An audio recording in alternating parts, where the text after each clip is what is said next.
Eric Goss, how you doing, bro? How you doing, fam? Good afternoon, good morning. Well, yeah, I guess you could say it's still both, right? Uh, it's very early. I know, it's very, very early. But I had nothing else to do, so I thought I'd go live. Why not? You know, it's a Sunday. I think it's Sunday. Wait, It's Sunday. I can confirm it is Sunday. It's afternoon, but I just got up. Eric Goss, wait, where are you? Where are you in the world?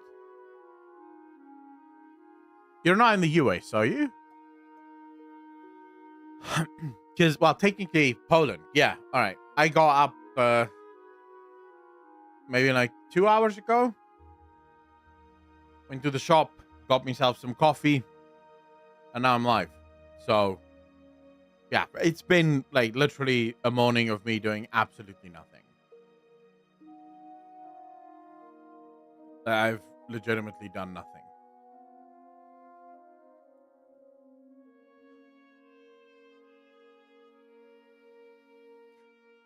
What videos do we make public today?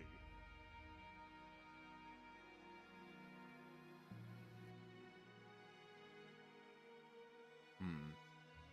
Maybe this one. Yeah, we can probably do this one at 4 o'clock. After that one at 4 o'clock. Pringles, how you doing, bro? Time zone, or like 30 minutes here and there. It is currently, well, the time is there. There. So that should tell you where you are in the world and what the time difference may or may not be. Called Signalis. It's like Metal Gear, but also Silent Hill. Yeah, it's the also Silent Hill part that can suck my dick. I've been playing. Wait. Anything from WoW? Not really. I don't think. Thus far, at least, I've seen nothing from WoW.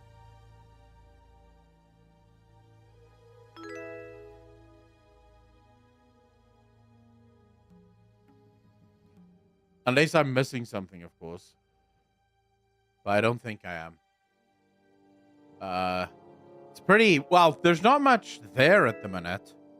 I imagine they're still reeling from the layoffs, and so they're probably trying to get everything sorted before they start bringing out new content again.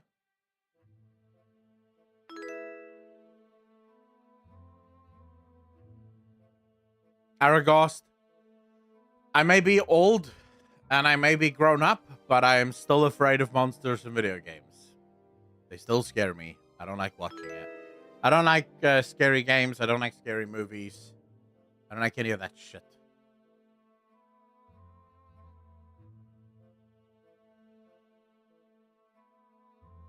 Talkie Kaki, how you doing, bro?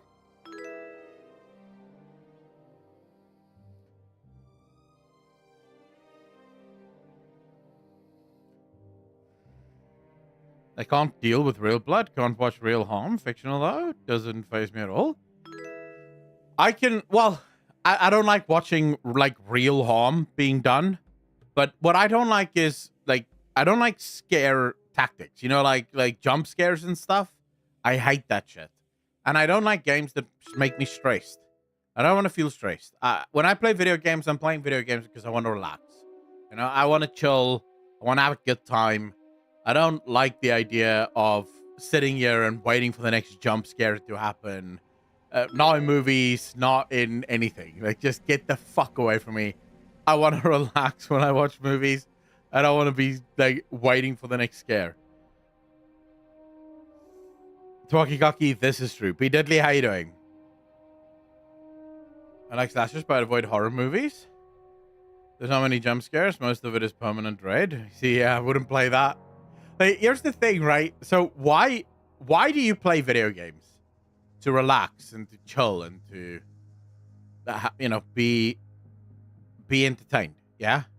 So now you're playing a game that makes you feel stressed, which is the antithesis of the very reason people play video games. Because you're not relaxed. You can go fuck yourself. You're not relaxed. You're sitting there, palms are sweaty, knees weak, arms are heavy. You're all fucked up, and you're going, wow, I'm having the greatest time of my life playing this video game that is getting my heart rate up, making me feel like I'm about to fucking die every single time something happens. But look at me, I'm having a good time. Fuck that, bro. Like, fuck that. Someone, how you doing, brother? Sloan, how you doing? Moat of Cosmic Truth, how you doing, fam?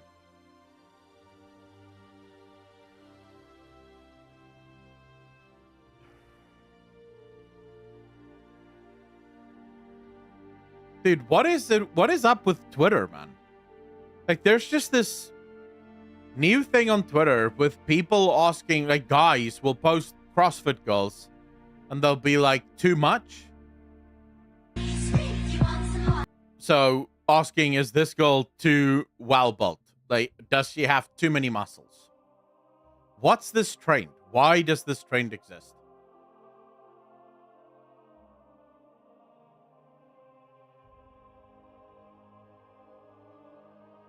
I mean, I would say she is quite legitimately a girl that some guys will find attractive, literally the same as any other woman on the planet.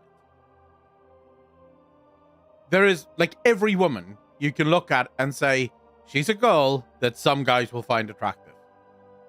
Would I date a girl like this? Probably not. I don't like girls that's this puffed. Right? But that's just me. I guarantee you there are a fuck ton of guys that I know, right? I have friends that would look at this girl and go, she is fine.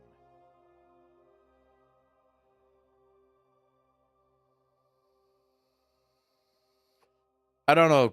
It's just, like, the fuck are you asking? Are there guys with types is effectively the question here. Too much. Too much what? Because I can tell you, my brothers don't like the same girls that I do. Like, what I think is hot in a girl, my own brothers think, nah. Anavar there? What the fuck is Anavar?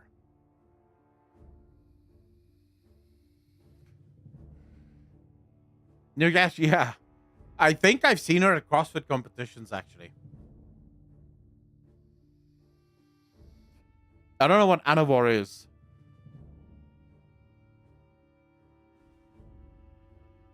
See, I shouldn't be scrolling Twitter live on fucking camera.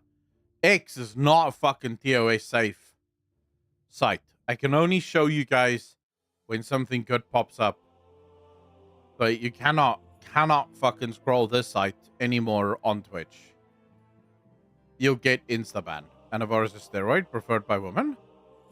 Oh, right. Yeah, I have no fucking clue about steroids. As you can tell, I'm not into steroids. And I'm not about that life. I'm more about the, maybe sometimes I'll hit the gym.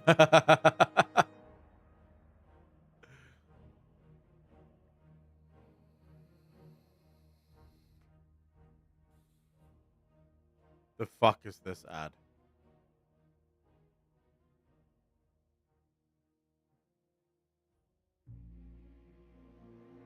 No, what the fuck is this ad, bro?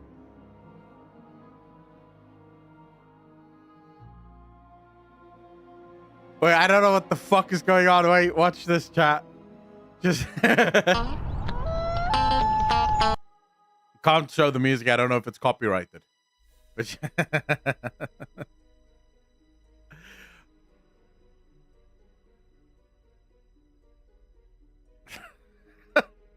That fucking bass.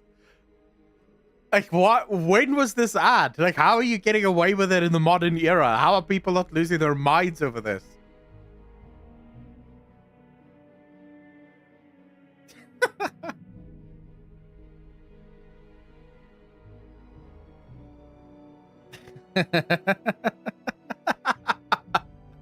Dude, fucking hell.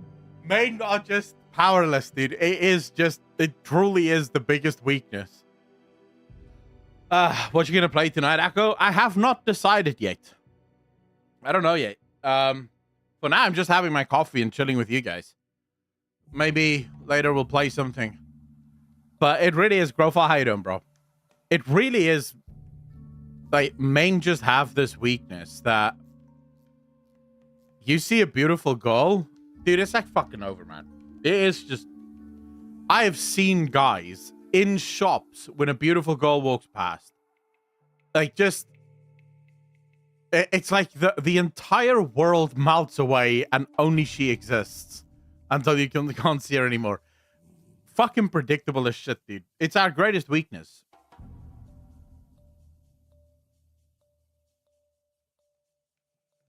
Oh, Aragast, yes.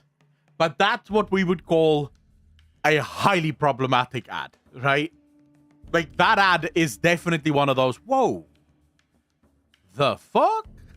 But I remember that ad. It was unexpected as fuck, but also, I guess, proof of Asian countries really just don't give a fuck. They just don't care. Is what it is, you know?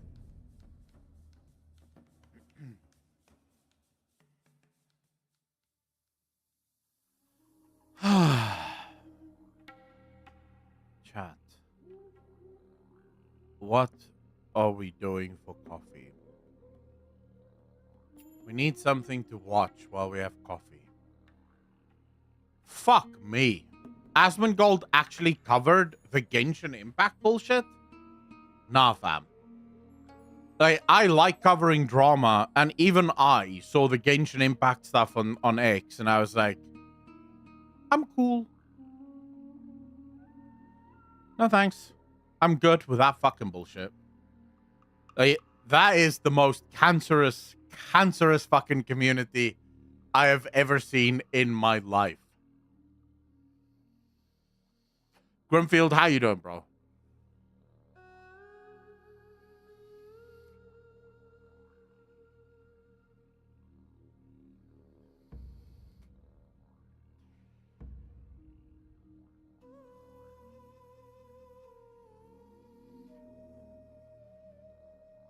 Wait, are we considering Genshin Impact to be competitive fucking gaming?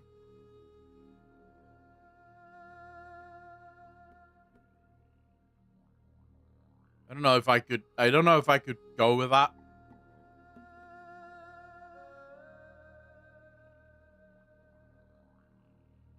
Oh yeah, well that I can agree with. It's definitely competitive when it comes to spending cash. Now we get morning streams. Ooh, Raphael, how you doing, bro? Well, I had nothing else to fucking do. And I wanted to have coffee. And then I realized, well, if I'm going to be bored, I may as well just be bored live, you know? Because I genuinely couldn't find anything to do while having coffee. So I thought, fuck it, I'll just go live. I'll have you guys entertain me.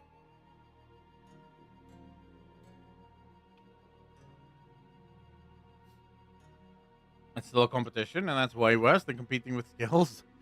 Dude, games like Genshin shouldn't even exist. Like, that's my hot take for the day. They should just nuke games like Genshin out of this fucking orbit.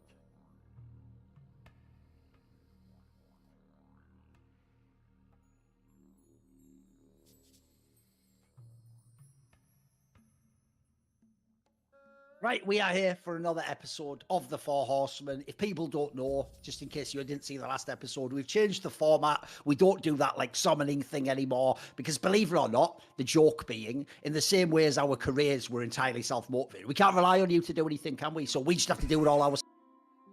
All right. The only reason I'm watching these guys is So I know Monte Cristo and I know Thorin and I know Richard Lewis. If you guys don't know who Monte Cristo, Thorin, and Richard Lewis is, Monte Cristo is like a very well seasoned caster and analyst within the LEC as well as within the Overwatch game world. He's been there for years. He knows what he's doing. He's a pretty good guy. Thorin and Richard Lewis are both journalists. They're both investigative journalists. Like Richard Lewis have won the Journalist of the Year award like multiple fucking times. The dude is really good, and they seem to have some dirt on the layoffs from Riot Games and Activision Blizzard. So that's why I want to watch this, because you just know that it's going to have at least some kind of juiciness attached to it, right? So let's see what Richard Lewis could uncover in this. Wavy Rodriguez, how you doing, bro? New to your stream? Well, happy to have you here, fam. Happy to have you here. They don't spoil anything you didn't already know. I watched it earlier. Well, let's fucking see. I need something to drink my coffee to, Sloan. So this will do. We should talk about the Activision Blizzard stuff, too, because that was... Do you want to just throw that on at the end? Yeah, happy to do it. Yeah. No, I think we do have to talk about it because it is another, very important part of this industry and very important part of esports. And it is part and parcel of all of the layoffs that have occurred. Well, thanks so much, dude. I don't know why, but I'm here for the cool setup. Wavy Rodriguez? Oh, shit. Well, happy to have you here. Still. I think it's... Why did I think you're a dude? I think Rodriguez. But to be fair to me, I'm from South Africa, right? So we don't have like a lot of Latin or people from the Latin regions. So to me, Rodriguez just... It's a surname, right? I'll refer to the Americans in this one. Rodriguez is a surname, right? It's like a Latin surname. Or is it a name? Because to me, it sounded like a name, but I think it may be a surname.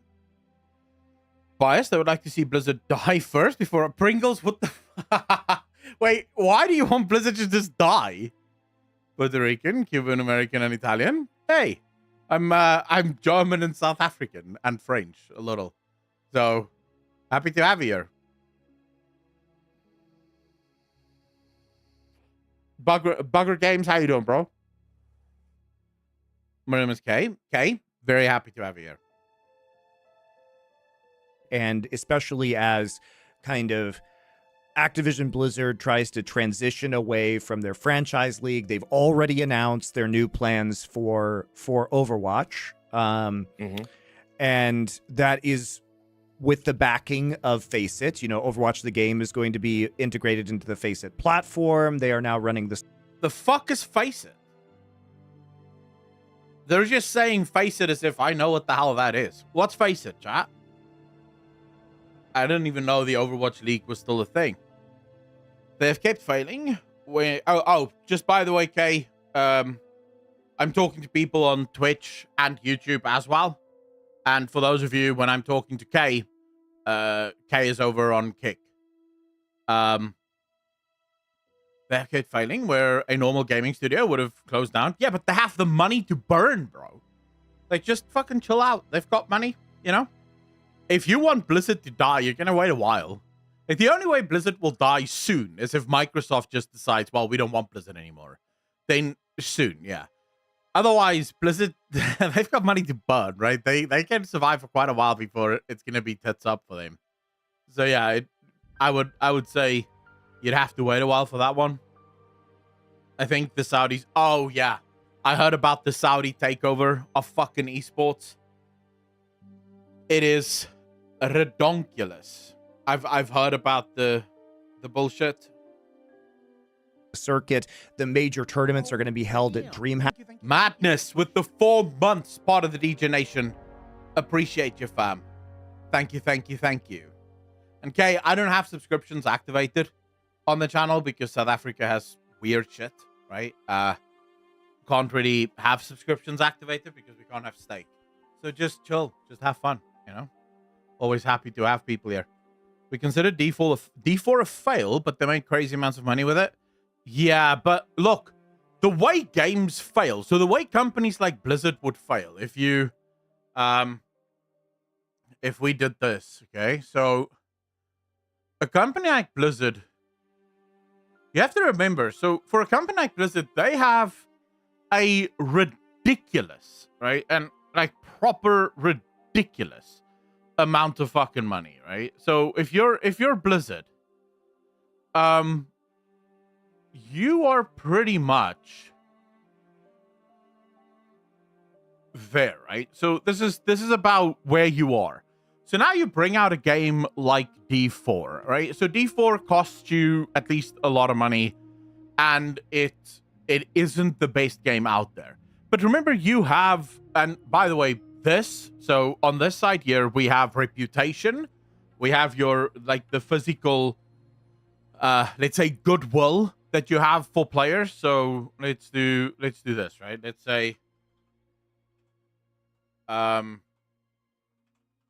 let's say goodwill, right? So this is goodwill, and this is time.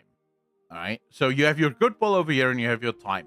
Now, as long as you have goodwill, which means you have a reputation, players sort of always know that you have pretty good, decent games. It means that when you bring out a game, unless that game is like super fucking monkey dick shit bad, that game is probably going to sell pretty good. Now, sadly, there is this argument of, if the game was really, really good, it would have sold this much, right? In order for it to be considered a success, the game needs to sell this much, all right? If the game was really, really good, it would have sold this much, and then the game ends up selling this much. It is considered a success. It made its money, it made a little bit more than what they expected, but it didn't make anywhere near as much as it should have made, right?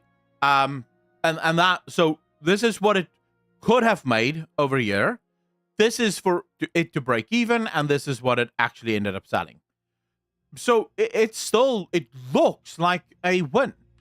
The problem is that now you have this, really, the game that didn't perform as it should have. The community didn't like it as much as they should have, and the community has some issues with it. So now you've lost a little bit of your goodwill. Okay? So let's say your next game comes out. Your next game needs to do at least this again in order to do relatively well. Okay? So this is where your next game needs to be once again. The game, if it was really good, could have sold just about there, and it ends up selling there. It is still considered a victory. Is it selling as much as the previous one? Did it do as well as the previous one? No, it didn't. But it still did a little bit more than this. It didn't do this, but it did do a little bit more than this. So it's still technically considered somewhat of a victory.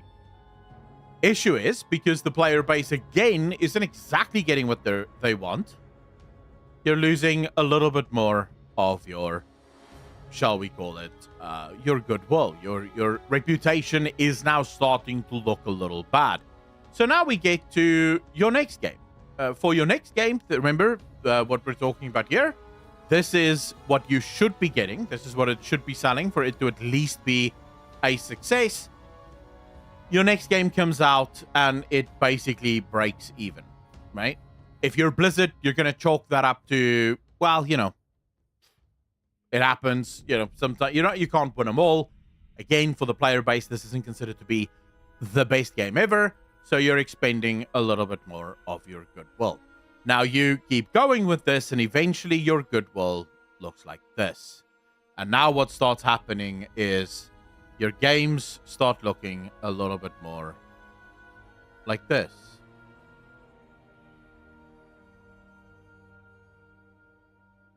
You, as a major studio, is only really going to start worrying at about this point, right? This is where you're going to start worrying. The problem, by the time you get to this point, you're already about year in your downfall. Right? You're about year in terms of your downfall. To turn this shit around becomes an incredible feat. Why? Because most of the developers that you used to have that made these games are gone. They're no longer there. They no longer play your games. So they're out of it, right? All of your good developers, the ones that actually tended to make really good games, they've left. They've gone to other companies. The ones that stayed are the ones that's literally in it for the money or for the mark on their resume so that they can go find another job in some kind of industry later down the line that will pay a lot more. And who now is left to actually turn this ship around and take you back up? The answer is no one. So you are almost poised to inevitably get to this point because you literally just don't have anyone. For Blizzard, they were about here, and what did they do? What did Blizzard do at this very point in time? What happened, chat? Metin happened. Blizzard brought back Metin in the hopes that Metin can actually save the ship. Now, can Metin save the ship? It would depend how many good people are still left. They can actually make really good games and can actually look past their own, fucking bullshit. But this is where we are now. Blizzard is bringing Metin in because they're hoping that by bringing Metin in, they have this effect. At least with WoW. We'll see how it goes. But the thing is, people like to look in the short term. People like to think that companies like Blizzard disappear overnight or within 5 years, when that's really never true. Companies like Blizzard, companies like EA, companies like Ubisoft, these companies can stick around for a very long time before they finally start showing cracks and before they finally start falling apart. It can take a very, very long time. Think about a company like AMD. For how long was AMD basically fucking out of it, where AMD could not compete against NVIDIA? Every single card AMD brought out was basically leagues and bounds shitter than anything NVIDIA could make. Every time they brought out a CPU, Intel would wipe the floor with them. And they stuck around because they had money to burn. They could stick around. That's the beauty of shareholders. As long as you have shareholders, you have cash, you can continue trucking along. It can take decades before a company like Blizzard actually eventually declares bankruptcy because it has now fundamentally run out of cash. A move like Metin, you're hoping for that turnaround because obviously you don't want to be here because this is bankruptcy. You want to be here because this means you're doing well. So yeah, we'll have to wait and see. Hack events, including their new World Championship. And I strongly suspect that, perhaps in time, we might see it involved with the Esports World Cup as well, just because, that's the way things are going across every game. Epic's doing it. Riot's now doing it. Valve has done it. You know what I mean? So it's kind of been normalized among all the esports developers. Dude, what I want to know is, why the fuck would you sell your esports rights to Saudi Arabia? To the Saudis? Why would you do that? I mean, you want to talk about one of the worst long-term investments one could make. Because here's the thing. All we need is a single esports World Cup where a very, very prominent esports player gets arrested in Saudi Arabia, and there will be public fucking outrage. There'll be public outrage as a result of it. And it will happen. The problem with places like Saudi is they have a lot of rules that you don't necessarily even think about when you're not from Saudi. It just proves to you that these companies have no fucking morals, bro. It's just evidence that these companies really don't give a fuck. Developers, so it wouldn't surprise me if Activision Blizzard... We've hit the Well, what can you do? Stage Yeah, fucking exactly. sports watching. Exactly. Basically. Exactly. So I would imagine that is, and probably also the people who own the teams are going to want to have Overwatch included, because being part of their package, the ability to win points to get the org prize pools. Because if you don't know, the way they structure Gamers 8 is with massive prize pools for the organizations that have the highest ranking overall placement across all their esports. Not Adam, how you doing, bro? So if you want to be if you're a team and you're thinking about fielding an Overwatch team as part of this new circuit, then you probably want it to be part of the World Cup, so that if you place well, you can then win your org more money.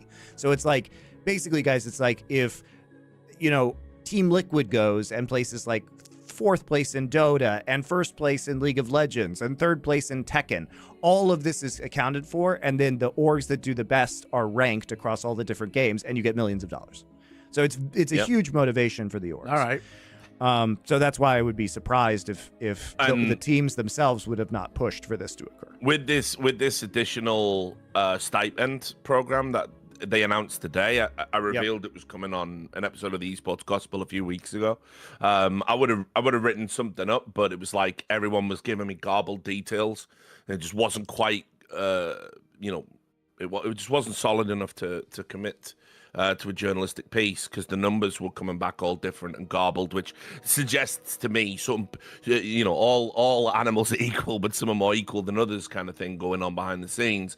Okay. But anyway, now you can just apply to the Esports World Cup On their foundation. website, I saw that this morning. Yep. And they will give you a one-time, I think they're wording it as like a one-time entry, like a one-time entry fee to an esport, and they will and you will get like this 6-figure payout. So depending on what. Dude, what the fuck? So the Saudis are literally just burning money. Jan Ratka, how you doing, bro? So the Saudi kingdom is literally just going, well, fuck it. Yeah, we want to be the owners of esports. Maybe because they don't play rugby or soccer or any of those other sports, so they're like, fuck it, yeah, we'll own esports. They're just handing money out. What game you sign up for? So now Saudi, we've gone in esports from you used to pay to play, to playing had to be underwritten by someone, to now Saudi is willing to pay you to participate in their tournaments. That's where we're at now. So the idea that Overwatch would be immune to this, especially when they're running the tournament, and Saudi won the Overwatch World Cup, I believe. Yes. No, there's no way. By the way, as I pointed out on Side Select, if you want an example of how hilarious, like, in theory, like the narrative of sports can connect to the bigger, like, reflective of the world, all you need to know is, whereas the Overwatch World Cup, Monty will know this, used to just be like South Korea was the best, and then after that, like maybe one of the European, maybe like Sweden or something's good, USA was all right. The joke was the last ever Overwatch World Cup was too on the nose. The final was Saudi Arabia versus China. I know. I can't do that. It's too on the nose. Wait, are they? Bro, it literally. Are they saying it was fixed? Andis was right the whole time, mate. None of this is real anyway. Like, I'm just so fucking zen. I get occasionally angry for a rant because I forget not to care. But, like, none of it's real.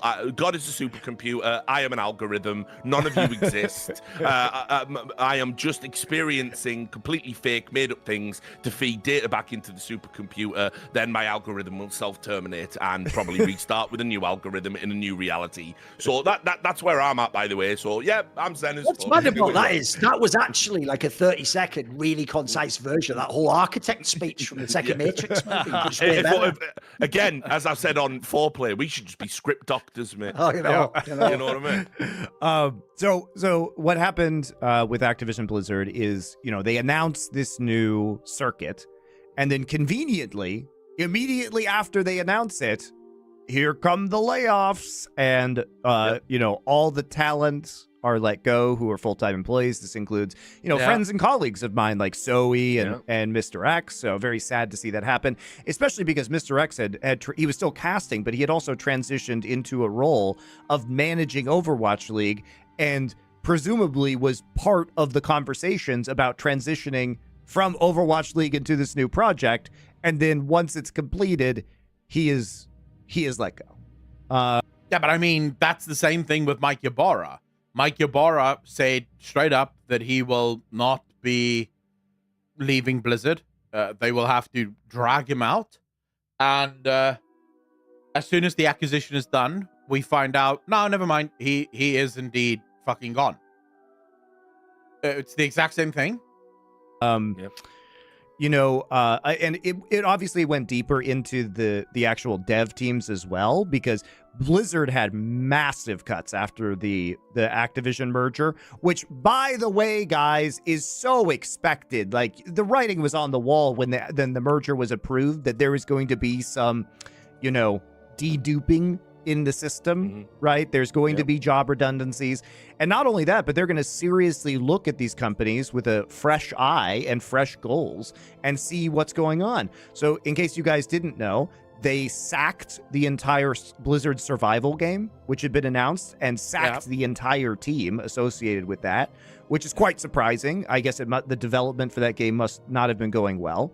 They took a hatchet to the Overwatch team, and as far as I can tell, cut a bunch of the people, if not all of the people, working on the PvE elements, which I have to say, guys, I am not surprised by that. This was an announcement. Oh, there's going to be this huge PvE campaign. It was a critical promise of Overwatch 2 that they never delivered on, then cut back the project significantly. So honestly, like, I'm sorry to be a dick about this, but if I'm Microsoft coming in and I'm looking at this and I'm saying, wait, so they announced this PvE thing.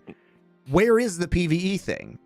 And they're like, well, it got scaled back and it's not done yet. My reaction as a cold-blooded business person is like, we do not need these people. Because the product Overwatch 2 is all... Dude, okay, so yes, it is a hot take. And it is a heartless one, because your initial reaction to layoffs is a human one, right? You're going to have a human reaction, and the human reaction is to feel sorry for the people who just lost their livelihoods, to feel sorry for the people who just lost their jobs. But if you're a businessman, and if it was your business specifically, you walk into Blizzard's offices and you look at the amount of people that work on Blizzard's games, and you look at the success of Blizzard's games, if all you care about are the numbers, remember, the people at Microsoft didn't have personal relationships with these developers. They're coming in there just looking at the numbers. They're just looking at the business. And they're saying, wait. So Overwatch is doing shitty as fuck. Rabiot, by the way, 3 months part of the Legion Nation. Appreciate you, fam. Thank you. Overwatch is doing terribly. And you have this giant staff that is working on all manner of nonsense around Overwatch. Diablo 4 isn't doing too hot either, but we think it may be salvaged. So you'll notice, by the way, not that many people will let go from Diablo, mainly because Diablo, even though it is shaky and they keep screwing up, it is still making money, right? It did make Blizzard a boatload of cash, as we've already discussed in the previous Paint one. So they look at World of Warcraft and they go, wait, so this game has been on a downward trajectory for the last 6 years just about. And you guys have this giant team that work on World of Warcraft and all these different elements for World of Warcraft. Yeah, that's not going to work for us. We're not willing to pay 700 plus developers for a game that isn't performing the way that we want it to perform. It makes sense that you're going to get in there and you're going to slash these developer teams to the bone and just sort of try to streamline everything. And yeah, Microsoft basically walked in there and they were like, this is Jover. This is Joverwatch. Let's move on. Already out. It's already been bought. Are these PvE things going to add additional revenue for us? Because the promise has already been broken. It doesn't exist. Let's also be real. They don't even need the IP. Like what I love about what Phil Spencer said in this, sweeping. Oh shit! He just made a good point. Let's see where he goes with this. But I didn't even think about this. Like what I love about what Phil Spencer said in this, sweeping takeover is he's like, actually, Activision Blizzard, they have a ton of great IP that they've let go fallow, and I want to bring back some of the games I grew up with, which they no longer develop or make sequels for. So, like, Overwatch has just been total failure at launch from start to finish. And Bros. Oh fuck. Okay, wait. Oh shit. New paint file. We need a new paint. Oh. All right. Boys. What if Microsoft didn't buy Blizzard for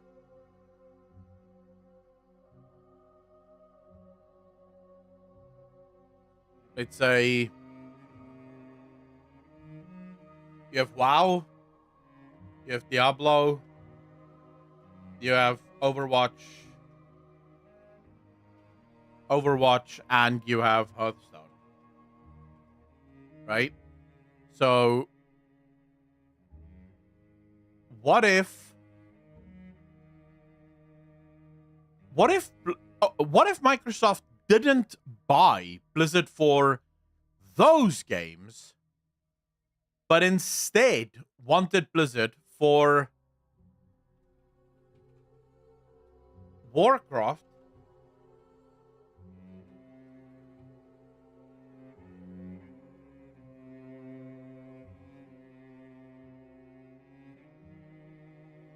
so they don't really give a fuck about the WoW game. They don't really give a shit about the Diablo game. Overwatch to them, if you think about it, Microsoft has Halo, which is their own like shooter thing. Bethesda has a shooter thing out there as well. I'm pretty sure I'm missing, like, there's definitely shooting games that I am forgetting about that Microsoft already has as well.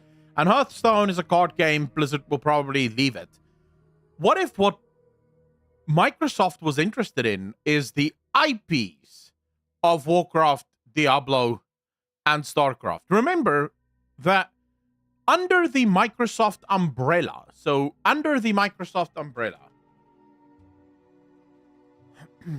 we have the same company that makes Age of Empires. We have companies that do, companies like Obsidian, that's incredibly good at RPGs, and specifically isometric RPGs. We have companies like In Exile.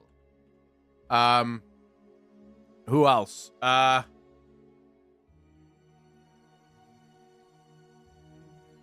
Talking about their smaller ones. The smaller studios, the studios that's a lot more sort of focused on very specific things. Let's just go with these three for now. If you're Microsoft, what could you do, since you have this team that does Age of Empires, so RTS, what could you do with these two IPs?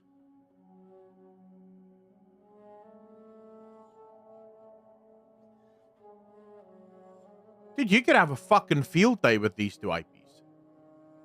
Remember, you own these IPs now. They're yours. You bought Blizzard. So you literally can tell the team that makes Age of Empires, hey, bros, we want a Warcraft RTS and we want a StarCraft RTS. You can tell a company like In Exile and Obsidian to make games in these genres. Obsidian and In Exile specialize in isometric games.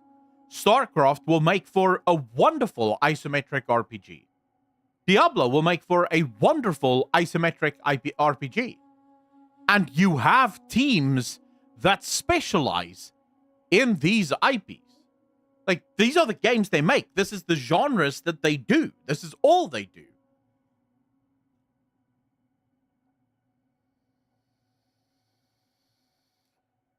Like Age of Empires, but with heroes? Well, you can do pretty much whatever you want, right? It's your IPs. Like, we've all been looking at this as if Microsoft wants Blizzard for World of Warcraft. They want Blizzard for Diablo 4. They want Blizzard for Overwatch. And they want Blizzard for Hearthstone. But what no one see, what we all just missed is the true power of Blizzard doesn't lie in WoW or Diablo or Overwatch or Hearthstone, even though Hearthstone is basically part of the same thing, right? The true power of Blizzard lies here in the IP. Here you have StarCraft, an IP that's been dead for how long now? The Diablo IP has been criminally underused and underutilized. Even the Warcraft IP has been criminally underused and underutilized. You're Microsoft with companies coming out of your asshole, and these companies can make games out of these IPs, right? Facky, how you doing? Thanks for the follow. Really appreciate you. Welcome to the channel. Thank you, thank you, thank you.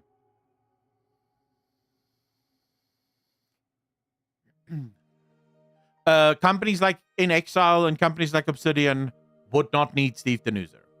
They would need Metzen. And if it's interesting that just prior to the merger, Blizzard establishes the Warcraft IP team.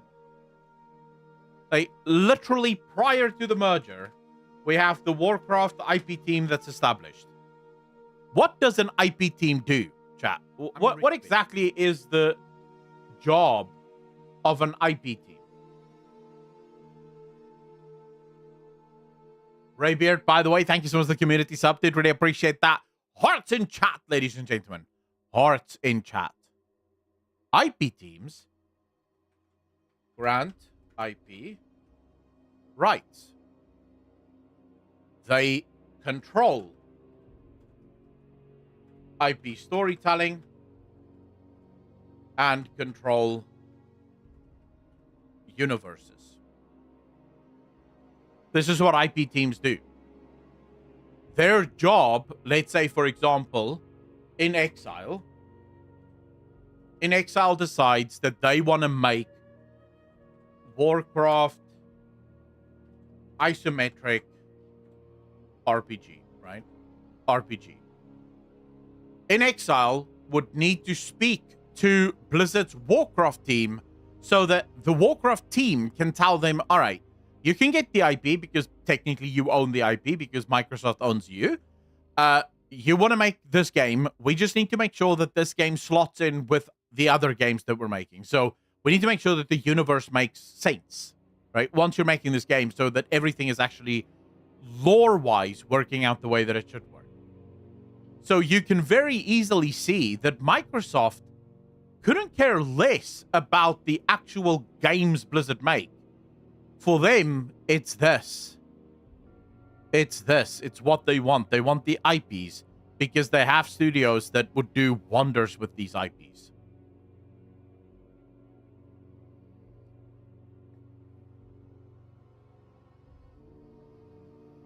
I'm not saying that is the case. I'm just saying it's possible.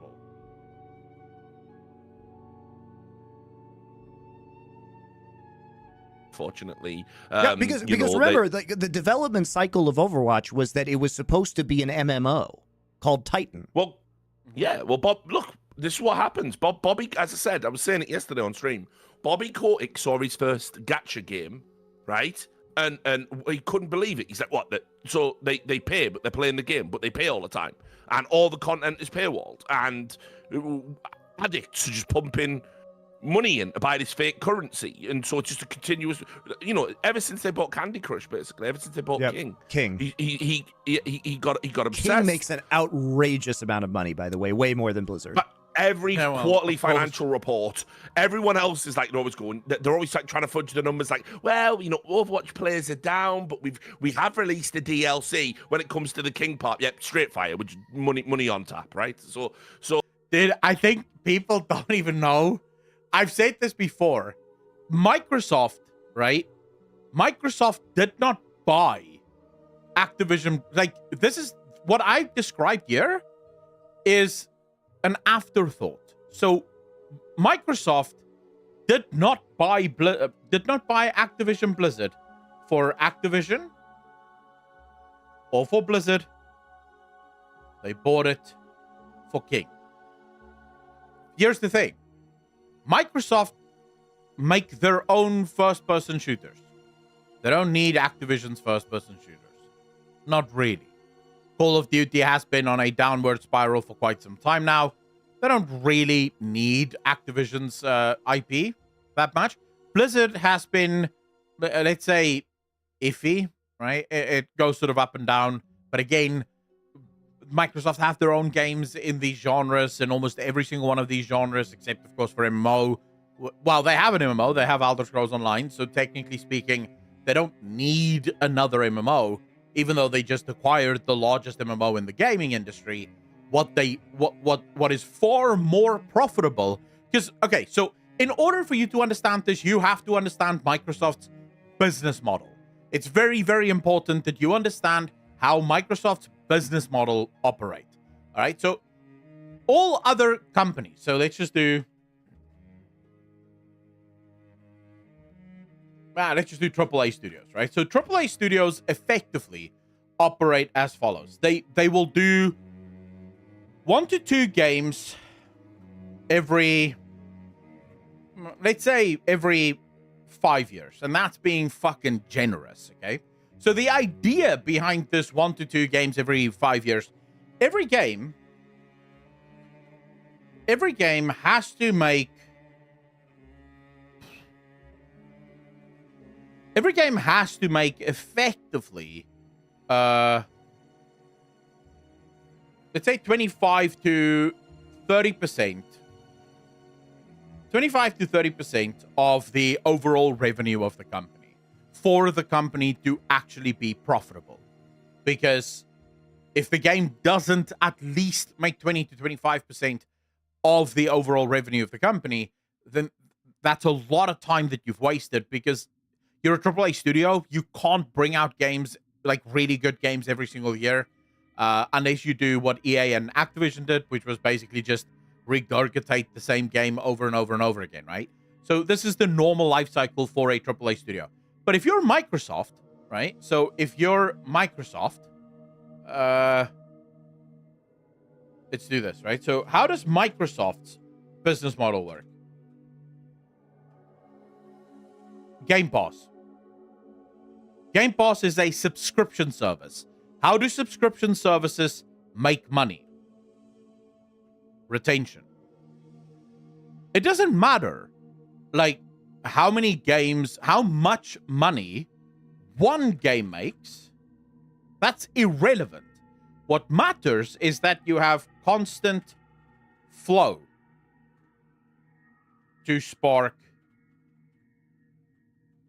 engagement, right? This is Microsoft's business model. This is the only thing Microsoft cares about.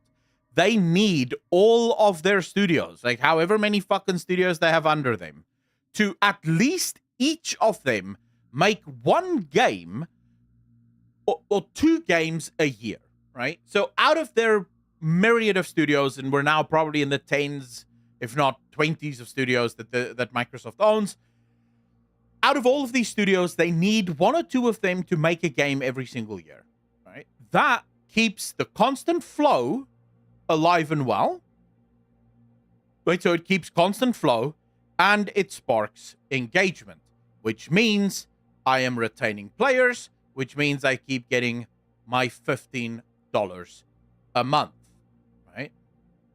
From each of the people playing the game. So for Microsoft, a game like WoW, while WoW brings in what? Fucking hell.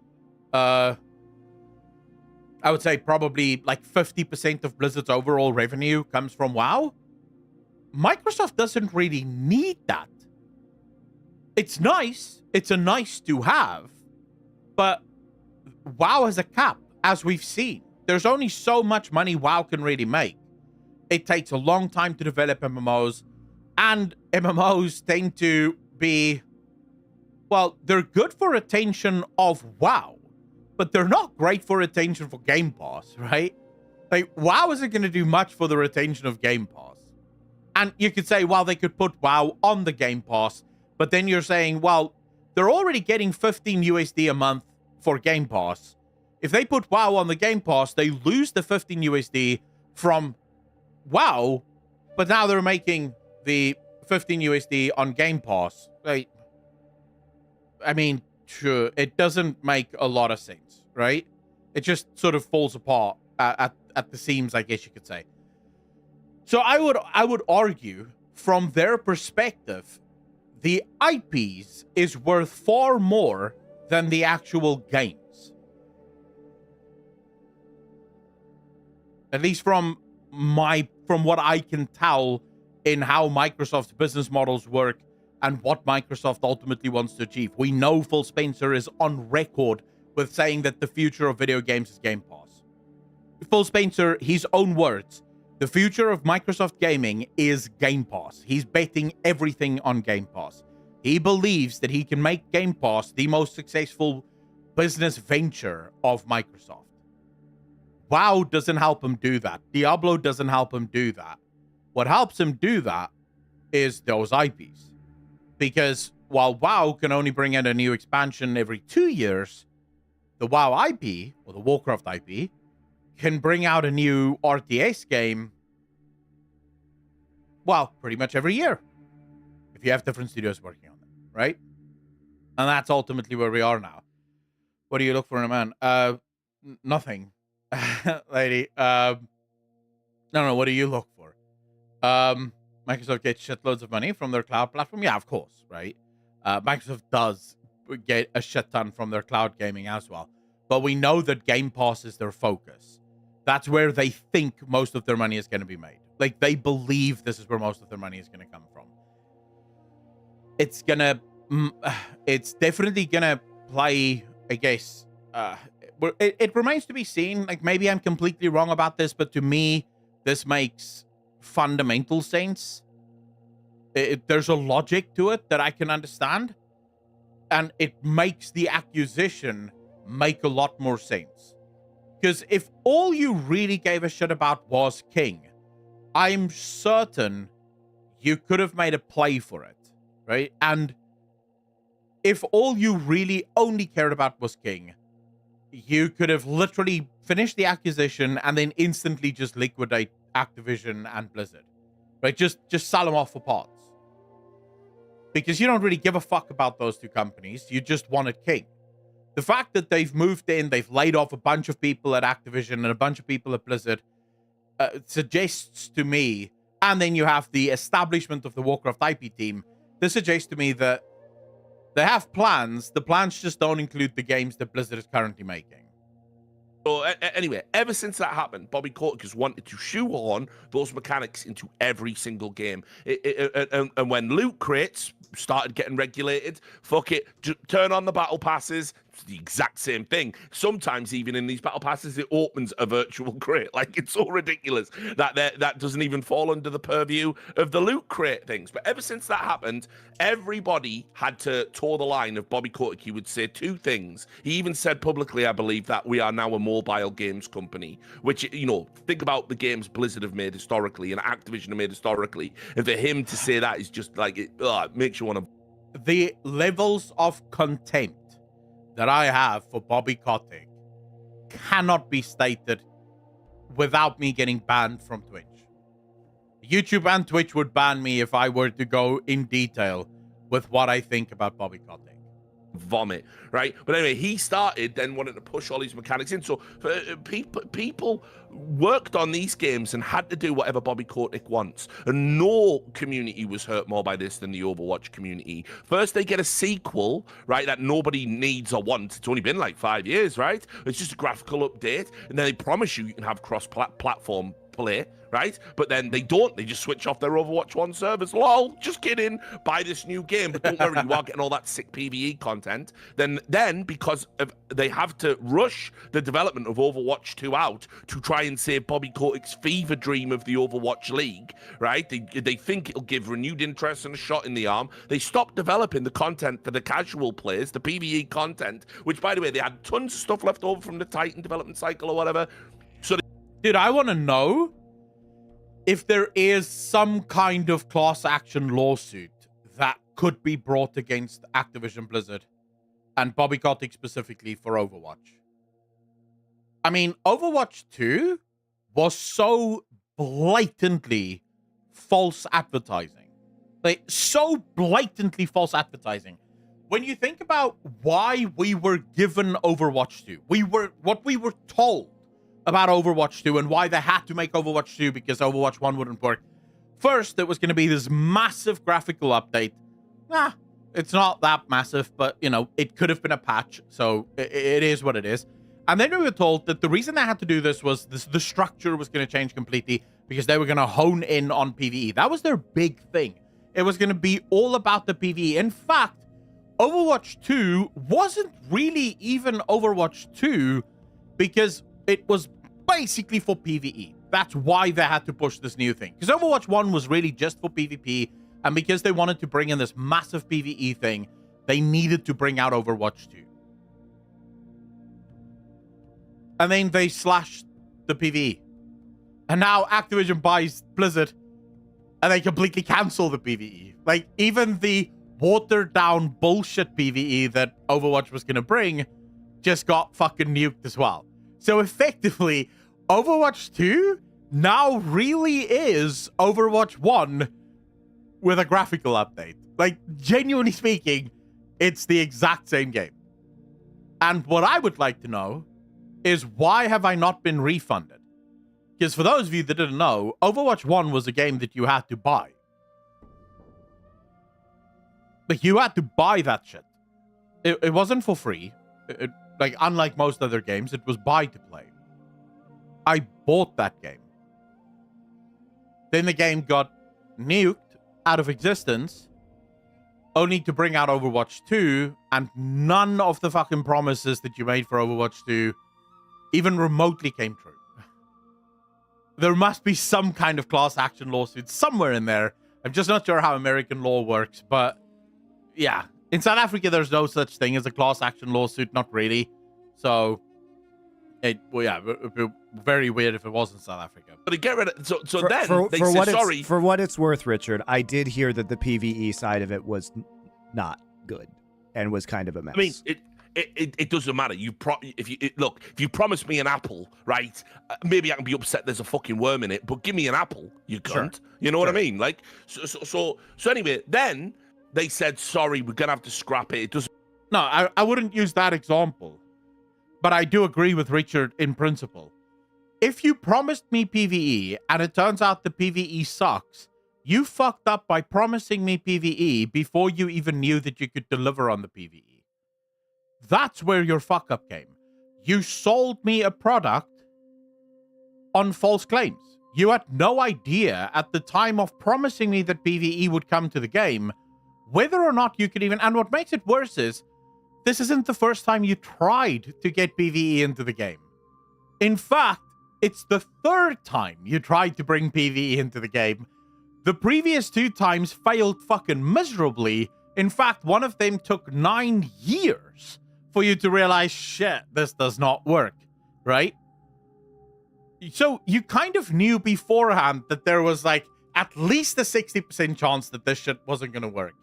And you still sold me the product on the promise that this time would be different. That was your mistake, was promising me the apple. Not the worm in the apple. The problem was that you had seen countless times before that your apples have worms, and you still promised me an apple if I just come to your fucking farm. And now I'm at your farm, and you don't have apples because, well, all your apples had worms, and so you decided to burn down the fucking apple tree, whatever, orchard. I said, well, what the fuck? I'm here, and there's no apples. And like, yeah, but I have pears. And I'm like, yeah, but I was just at the pear farm. I was having pears at the pear farm. I drove all the way here for apples because you said there's going to be apples, and now you burnt down the fucking trees. What's going on here? Well, you know, they had worms. It's like, wait, what? That's not how this works. To meet our high standards. So wait, I bought a sequel specifically for something, and I don't get that thing. Okay, not to worry. At least there'll be a ton of other content, right? Wrong. There's no new skins, none of this cool stuff. And then they go, oh, we got some of that PvE left over. Want to buy it for $15? They packaged the shit they promised and took away as a DLC and sold it to them. Yeah. Like, I know Overwatch fans are Tumblr sex weirdos, but your cuckolding fetish is out of control at this fucking point. But anyway, like Microsoft have watched all of that happen. Yeah. They don't want to be associated with any of that shit. Of course, you all got fucking laid off. Of course. So yeah, and you know, this affected, like, I think they laid off like 60 out of 72 of their remaining esports full-time employees. And also, you know, they do these things in the most Activision Blizzard way possible too, which is very cold a lot of the time. Like, we all remember what happened to the Heroes of the Storm scene when they just decided they didn't want it anymore. They just like canceled the season, and like all the people who were not even employees at Blizzard, but literally contracted the players who are contracted the teams were just like, there's no league. Friendly journalists in advance, so the journalists knew, but because they wanted to maintain relationships, it didn't publish it, while actual people who were signing players and contracts for Heroes of the Storm, players who were moving into houses and had leases they might need to renew, were all kept in the dark, and then those journalists rolled out the story in uniform on the same day. They're bloody shutting down Heroes of the Storm. Yep. Outrageous, mate. Outrageous. Yeah, and on the CDL side too, guys, really you know, if you don't follow COD, what just happened was they had a major in Boston, and there were a bunch of people who were still full-time employees like a week ago. And they didn't know, because the layoffs started happening. All these announcements started happening. A bunch of people ended up being laid off. They waited until the conclusion of their work at the Boston major and then laid them off. Fuck. You know? Yeah. And they had kind of whittled down the crew up until that point in time. But a lot of people who, again, are pretty mission critical to competitive COD continuing, like there were a lot of posts from, like I saw on Twitter, of the Hot Hands Lounge, which is their observing corps. And both Call of Duty and Overwatch are notoriously difficult games to observe. Like, these people, I can tell you from working at the Overwatch League, and from knowing people over at CDL, that these observers teams have worked for years to refine this craft, and it is going to be even harder than in League of Legends to have a competitive circuit that is watchable, that doesn't have people of this level of experience. And now on both observing crews are now gone. Now maybe they'll get picked up by Esports Engine, which is the subsidiary that is operating the production, the subsidiary of EFG, ESL Faceit Group. Esports Engine that laid off all of its people, yeah. You know, Esports Engine, which is owned by ESL Faceit Group, which is owned by Savvy Gaming, which is owned by the Saudi Arabian government. You know, maybe, Esports Engine will hire a few of these people as freelancers, but again, do you want to do this on a freelance basis? For less money and like no benefits? Like, it's a hard sell. So, you know, the quality of the viewer experience for these games is likely to go down considerably with the new circuit. So I think one other thing to watch out for, because if you don't know, this is obviously the worst version of it, but there's been these boom and bust cycles in esports, especially around VC cycles in the past. I mean, funnily enough, Esports Engine, the people behind that were MLG people. And if everyone remembers, off the top of my head, at like 2015, 2016 was when like MLG was hiring all these people, because they were even branching out and doing CS and other games, did a major. And then what they did was they'd hire a load of people, and then they just had to fire a load of people. And here's the worst part, which I was going to get to, which is the worst part is the meta of companies who do that being so cynical, they then spin it a la Biden with the like post-COVID job market as like, no, it's my success that it's got. Basically, what you do is you spin something really bad happening. Once it finishes, you go, look at this new thing I've done though. So what they'll do is this. Are you ready, guys? This happened many times before. When you fire all these people, you do it right around a certain timing, right, where the next quarter's about to begin. And then what you do is then you announce like record profits and things for it, because you've just freed up all this money, and you've got all these salaries, and you hired people as freelancers for less money and doing it cheaper. And so even though in theory, like obviously it's a total net negative that this has happened to the industry, it will be spun by the corporate fucking drones as like a good thing, but they'll just won't connect it to this tragic element of it. So get ready for that, because that will come down the pipeline. And so don't be the idiot who... Dude, the fundamental truth of this whole thing, for a long time now, And I want to say, like, it's always been the case that humans and human happiness have been sacrificed at the altar of progress and profits, right? That's pretty much always been true. But it feels like it's happened. Like, it feels like it happens so often now. Like, so often we see these companies fire a bunch of people just before the turn of a quarter, or, you know, change a bunch of shit just before a quarter, all for that short-term profit gains. I cannot wait until this catches up to them, because it will. It will. If you constantly hunt, I mean, this is true. This has always been true in business. If long-term success and short-term success are very often, more often than not, mutually exclusive things. Like, you can either hunt short-term success or you go for long-term success. And the reason for that is the decisions you'd make for long-term success are oftentimes the antithesis of short-term success. So they will cost you a boatload of money in the short term, but you're banking on the long term. You're banking on the next 10 years, they're making you a massive return. Whereas the short-term stuff tends to be, they will make you money right now. So, for example, you lay off half your company. That will definitely make you money right now. But 10 years from now, all of those people you've laid off means that you're now producing less. It means that the product that you're producing is probably at lower quality because people are overworked. Most of your skill sets have gone. So in the long term, you're running into problems.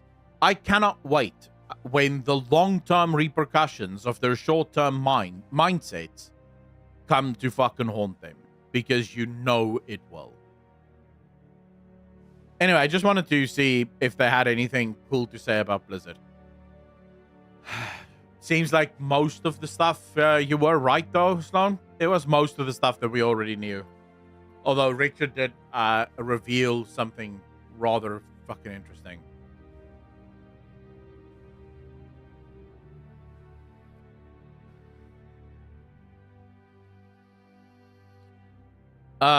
Gentlemen, it all depends.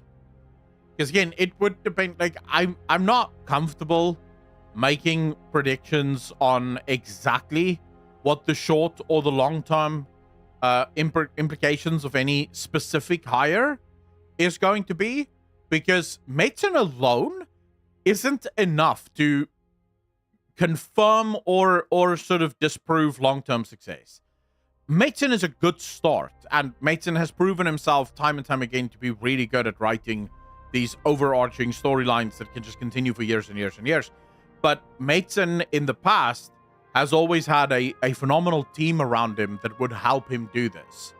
The problem that you are running into right now is Medicine can't do it alone. The WoW universe isn't... I mean, you may think the WoW universe isn't that large, but let's be honest. The WoW universe is not small, right? It's not a small universe. And the issue with the WoW universe is... I think I would go out on a limb and bet that the WoW universe is definitely too large for one man. Like, one man can't operate the entire universe. So what does his team look like around him?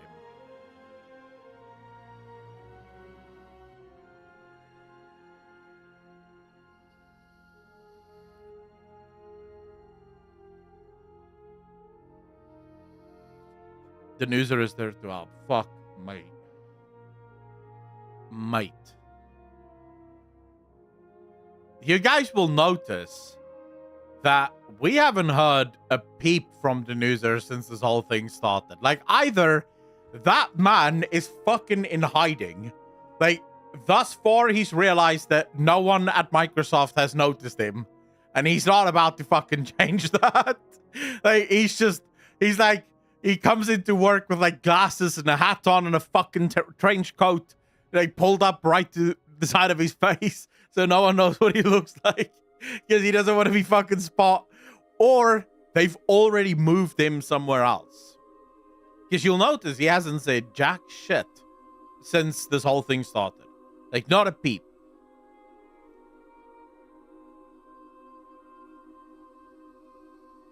Cool friend, how you doing, bro? Oh, Camilla, 9 months. Part of the DJ Nation, appreciate you. Thank you, thank you, thank you. You are far too kind. Reminds me of your video, Asmon reacted to. Wait, what video is that? Oh, how one... Wait. What? When the fuck did Asmongold react to a video of mine? Like, how... Like, when did Asmongold react to that video? Daish, how you doing, bro? Oh, right. I don't know. I don't even know if I saw that reaction.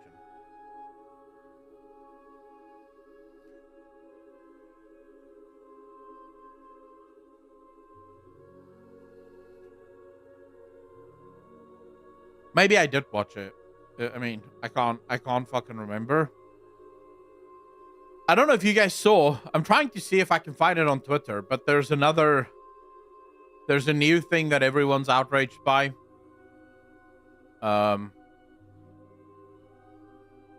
wait, I have to ask you guys this. Did any of you buy the Apple bullshit? Like the new Apple thing?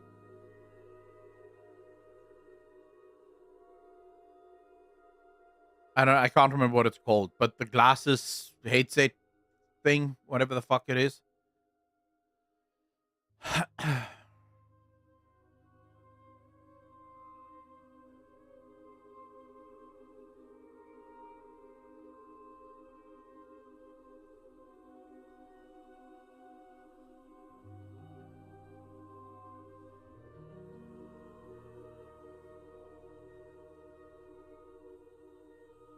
Too expensive for me? No.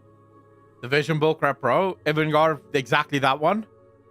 I'm not gonna lie to you. I will judge like, normally I don't judge people, but I will judge the absolute fuck out of literally anyone who owns that. I'm sorry, but there is no shot that thing is actually worth the price tag. No shot. I've seen people walking around with it on X. They look moronic. They look fucking stupid, bro. Like, that cannot be our future. I refuse to believe it. It cannot be our future.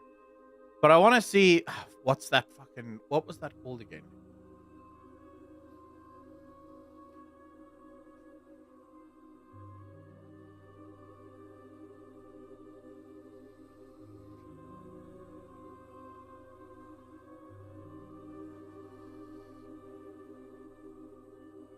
An extra 50k or whatever bullshit price laying around. Yeah, the Apple Vision Pro. A toy is a toy. Why are you mad? But no, it's not about being mad. It's about value for money, right? So, a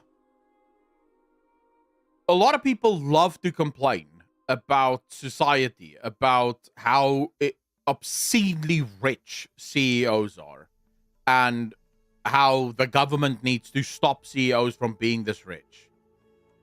And then they'll walk around with a fucking Apple VR Vision Pro thing. And then you think to yourself, wait a second. Okay, so you have literally zero impulse control. You have no concept of value for money. You're the reason the Apple CEO is obscenely fucking rich, because you keep buying bullshit that they put out, and yet you complain about the system and how there's billionaires in the system and the government needs to shut down the billionaires. And it's like, well, but if you just stop being a fucking asshole that support things that are clearly way overpriced for what they actually do, we wouldn't be in this situation. Like, we wouldn't be anywhere near this situation. If people actually realize that the iPhone isn't worth $1,000 fucking dollars, not in a million years is that phone. Dude, ask yourself the following question. If we took the iPhone apart and melted it down to its parts, like literally everything that goes into it, Do you think that that amounts to even $500 per phone?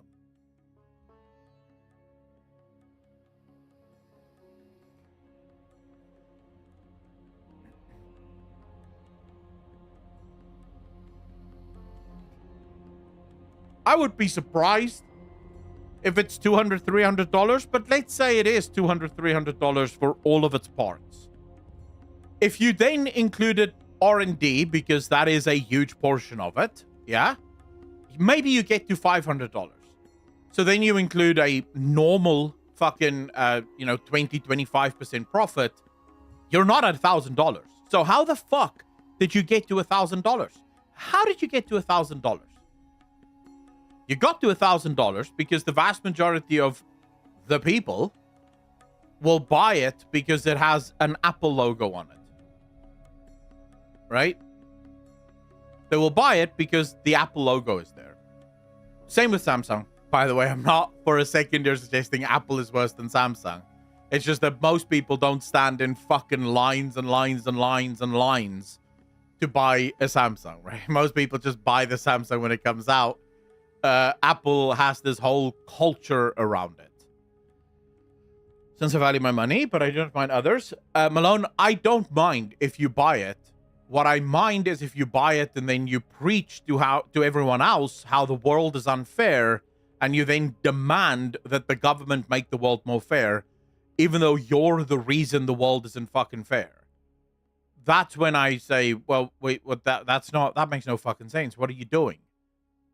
You are actively contributing to the system and then complaining that the system is the way that it is, and then wanting to make everyone else's lives less good as a result of that.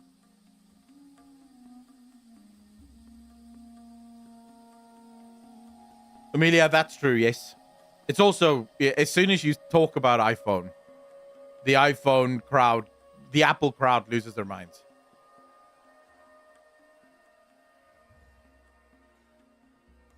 Okay, no, yeah. I wouldn't care. If you went and you bought $1,000 fucking phone, and that was just your phone, and you didn't give a shit about anything, and you weren't trying to make everyone else's life miserable, I'll give you guys a great example of this. Great example of this. Leonardo DiCaprio. Dude flies around the world in a private fucking jet, telling the rest of us how we should stop burning fossil fuels because we're destroying the planet. While he flies around in a private fucking jet, telling the rest of the world, like, this motherfucker causes more pollution than most other human beings. Like, at the crowds that he speaks to, he causes more pollution than the fucking crowds combined. But he does that. And then I'm just like, bro, shut the fuck up. Like, you don't get to preach to me about how to save the planet because you're literally not doing your part. Like, all the shit that you, like, what the fuck are you talking about? Stop preaching. Because you want my country to stop burning fossil fuels, basically going back to the fucking dark ages, because my country isn't a service-based industry. It's still trying to get to the West's standards of living. And we're never going to get there without, like, what you guys did, which was burn fossil fuels. And you're burning fossil fuels to tell us that we're not allowed to burn fossil fuels. If he wanted to fly in a private jet, I don't care, right? Fly in your private jet. But then don't tell everyone else how they should stop driving their car to work. It's like, bitch, please. Like, I'm driving my car to work. You're flying in a fucking private plane. We are not the same. Like, in no way, shape, or form are we the same. This one Apple product in general too. Pax, absolutely agree with you. Absolutely agree with you. Null Moon Lady, how you doing?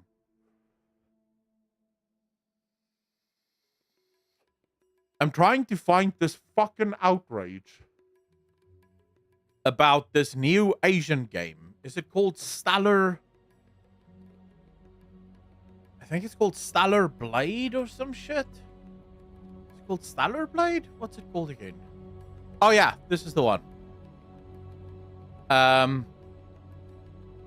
So there's been a Dude, people have been having a fucking meltdown over this game. Like, absolute meltdown. It is ridiculous. The amount of people that's been looking at this game. So first, there's this new... okay, so people are saying that if you like this, you're a pedo. Because she's clearly a girl, right? She's clearly a young girl. Even though she really isn't. If you look at the actress that she's modeled after, they did a fucking bang-up job. Like, they actually did a bang-up job with the modeling. And then you had other people going around telling everyone that this is the hypersexualization of this character. I don't know much about this game, by the way. I just saw the outrage on Twitter. It is disgusting, and they shouldn't do it. Here's what... Okay, so there's a good and a bad thing here. Here's what bothers me. The hypersexualization of female characters is pretty much bog fucking standard in Japan. I can't think of a single Japanese game that has basically ever come out where the female characters aren't hyper fucking sexualized. And what's funny is the Asian females don't seem to mind that. Like, they don't lose their shit. They're not angry. In fact, all the Asian girls that I've seen that have responded to this love this.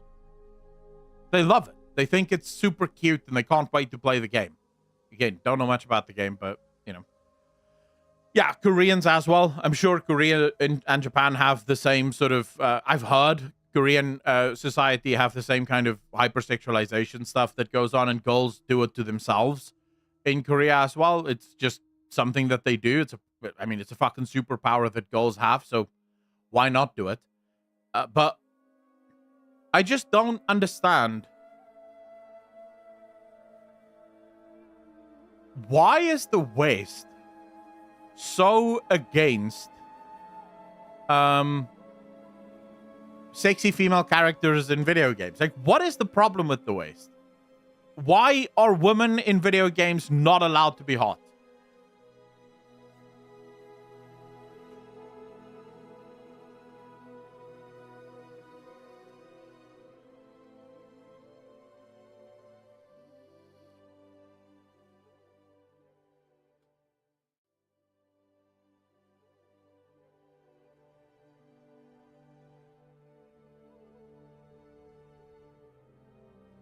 Dude, I'm warning you guys, in 10 years from now, the only games worth playing is gonna be Asian games. Because it appears to be the only games that they don't give a fuck. They make good games and that's it. They don't care about all the woke bullshit. They don't care about all the political bullshit. Their goal, and I don't even like saying the word woke bullshit. Let's just say they don't seem to give a shit about the politicization of video games. They make good games and that's it, right? You do your thing, they'll do their thing. Powering, then it became the male gaze and objectification. Yeah, they don't have political agendas. It's just good, fun games. But then it turns out this studio went a step further, right? So the Stellar Blade Studio, let me move myself here. The Stellar Blade Studio fired feminists from the company. Apparently there were some feminists that was working at the company that wanted to change the way the character looked, and the company was just like, fuck that. Nope. We're not going for that.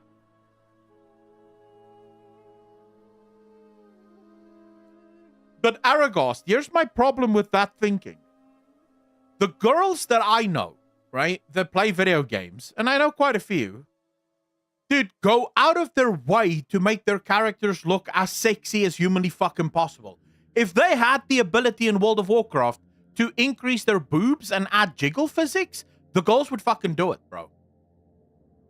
Like, have you ever seen the transmogs and stuff that girls give their characters in fucking in World of Warcraft. They like having their characters look sexy. They like having their characters look fucking phenomenal. So who are these women that is against hot girls in video games? Because the girls that I see that play video games tend to go out of their fucking way to make their characters look hot. So then if all the girls that's playing video games make their characters look hot, where are the girls that don't like hot characters in video games?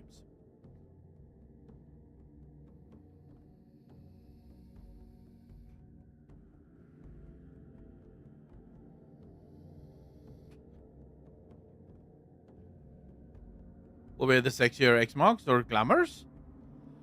Kamala, you're not alone in that. Every girl I know, every single fucking girl I know that plays video games does that. They spend countless hours making sure that the character looks just the right way because they want to play with a cute character.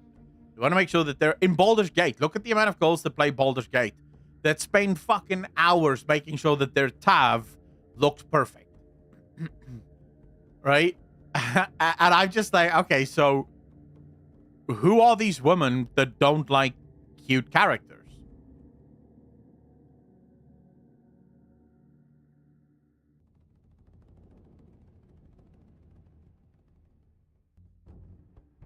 I think they have a plan. A plan? Maybe women who did not marry or became parents work at game companies because of forced quotas and now filter their bitterness into games. Well, I don't know if that's necessarily the only argument there. Because a bunch of these girls are very, very young still. If you look at a lot of the girls that work at these video game companies, they're still very young women. I personally think it's universities, right? I think these girls go to university where they're basically indoctrinated into believing things that hopefully in time they will grow out of. Because I'll tell you this, and I'm not going to say who it is because I don't want to start a fucking war, but there is a pretty prominent feminist World of Warcraft developer, and I mean like fucking super anti-male, anti-hypersexualization. And then when I saw what her Tav looked like in Baldur's Gate, I was like, what's this? That outfit is ridiculously revealing. Your character looks very sexualized, but you constantly preach about how the male gaze is disgusting and women shouldn't be hyper-feminized. And here we are with you having an incredibly sexy Tav just running around Baldur's Gate for. What the fuck is this? So clearly, you see, this is the problem. They have these beliefs that they were indoctrinated with at university that they were told is the right way to think. But they themselves don't actually think this way, right? And so when they're just having fun, when they're just making their video, like their character in Baldur's Gate, they're doing what comes natural, which is they want to make their character look cute. And because they're not in their, like, oh, this is how it should be mindset, because they're just having fun, they're just playing their video game, it's like the equivalent of a Freudian slip. They have that Freudian slip moment where it's very difficult to keep all of the things that you're supposed to believe that is the antithesis of what humans actually believe. Because contrary to popular belief, of course you want to look cute, right? Of course you want to do this because ultimately, if you're part of an animal, any animal species on the planet. Dude, I was watching this video. I don't know where the fuck I found this video. I think it was on Instagram. Of this female gorilla basically twerking for this male gorilla, right? Like the female gorilla is in heat and she's twerking for the male gorilla. And you see this male gorilla just fucking looking at this this beautiful gorilla booty that is just hopping up and down in front of him. And eventually he takes matters into his own hand and he, gets going, so to speak. And while you're watching this, you're going, dude, this is like so fucking human. It's disgusting, right? It's like so close to human behavior. Because fundamentally, if you're part of any animal species on this planet, including humans, everything you do will be almost inevitably inspired by your need to coax attraction from your preferred partner. Whether you be gay, whether you be straight, whether you be trans, whether you be whatever, right? Everything you do is going to be geared towards it, because fundamentally, when you remove all of the tweaks and all of the beauty and all of the, you know, sort of upper layer nonsense that we put into our, you know, kind of to,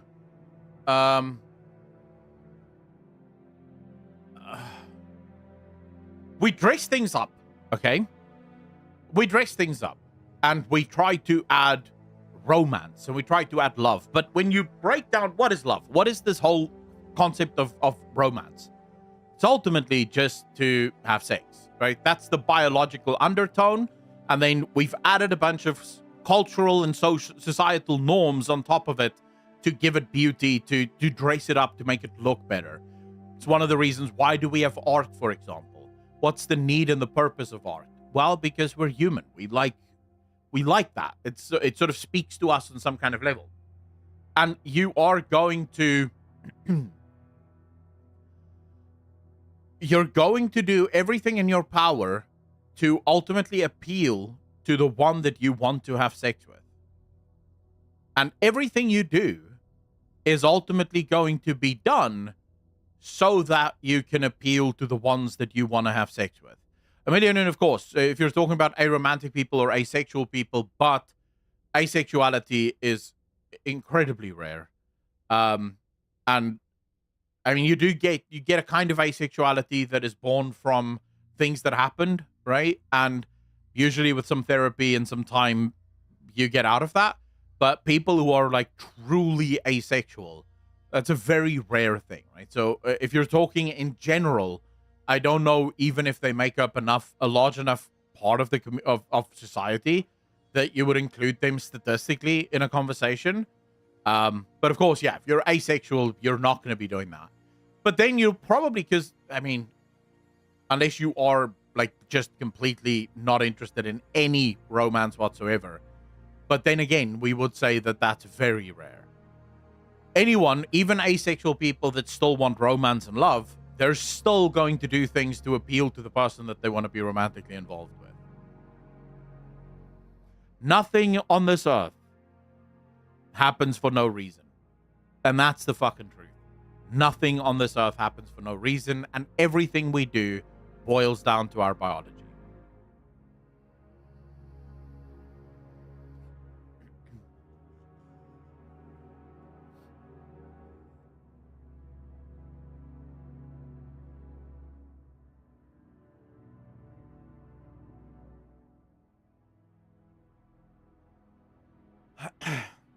Gotta be that unsexualized girl boss bitch.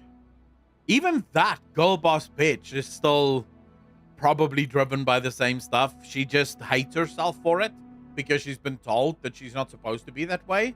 But even that girl probably still exactly the same, right?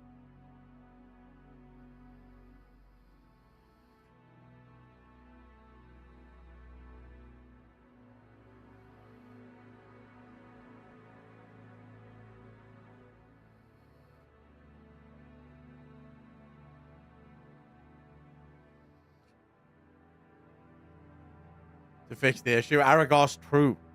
Maybe snake oil, maybe ideology. Well, we get stone dwarfs and Nerubians in the War Within. No potential for attractive female there. Hey, you don't know. The Nerubian females could be banging, bro. And we definitely get Xal'atath. And she is banging. So, right there, fam. There's going to be at least some eye candy. Xal'atath's hot as fuck, bro. Plus, she's part of the Void. You just know that she's fucking crazy. And everyone knows crazy sex is the best sex.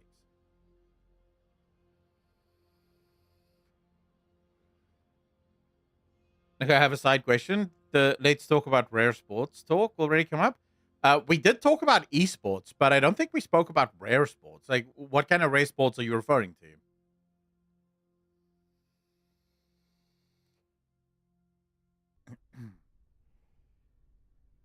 I'd smash a spider girl as long as she doesn't try to bite my head off afterwards. When you say you'd smash a spider girl, are you talking about a girl with multiple limbs, or are you talking about like Spider-Man but Spider Girl? Like, what girl are you referring to there? Slick, how you doing, bro? Slick, no, I don't want to do that. Well, then she wouldn't be a Spider Girl, would she? What do you mean? Yes, to both. Dude, I'm not gonna lie, but I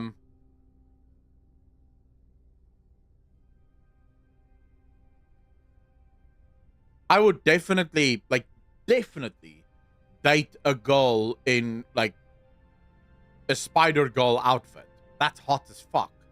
It's like cosplay. Who wouldn't date a cosplayer? But a girl with multiple limbs? That would freak me the fuck out. I think 2 arms, 2 legs is pretty much perfect. Like, any more than that, it's gonna look weird. Like, you have to think about what the, like, where do the other arms attach to? What does that attachment look like? No. I wouldn't be okay with that. Multiple limbs is where I draw the fucking line.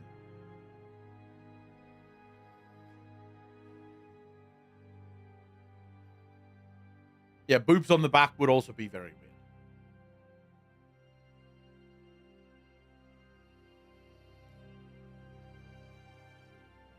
King Julian, the only way you would ask me what's so hot about a girl in a Spider-Girl outfit is if you're either gay, in which case you can also date a guy in a Spider-Man outfit, if that's more your style, or if you're just off your fucking head. Dude, it is like, I don't think there is a man on this planet that doesn't find cosplaying to be ridiculously hot. Why? Because we all know that there are female characters in video games that are just obscenely fucking sexy, right? But then you see your girl wearing that outfit, like, fuck, bro. Of course that's gonna be hot. It's like your girlfriend dresses up like Sylvanas. How the fuck is that going to be the hottest thing you've ever seen in your life? How are you not gonna be like, oh? No shot, bro. Fucking no shot. Anime makes a lot of them look hot, you know. Good bang, right? Other half does a hell of a Power Girl cosplay, rack the match. Nerd Adam, you know what I'm talking about, bro.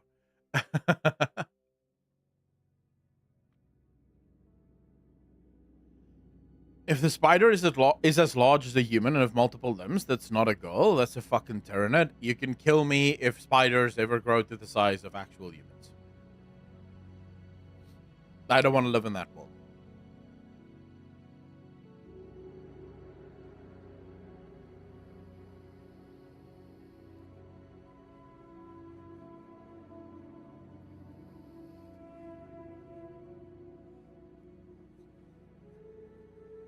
Dropped the sun on them and then laughed about it. Dude, I don't know if the... I don't think that it's that bad. I think there's people that take it too far, but the fact of the matter is, no matter what we come up with as human beings, there is... Because when you think about anime in its purest form, I guess you could say, all anime really is the hyper feminization of women, right? That's basically what it is. Like, when you look at the vast majority of men and the anime girls that they're attracted to, even though I have to admit, I think that's sort of kind of weird. Like, you can look at an anime character and say, oh yeah, that's hot, right?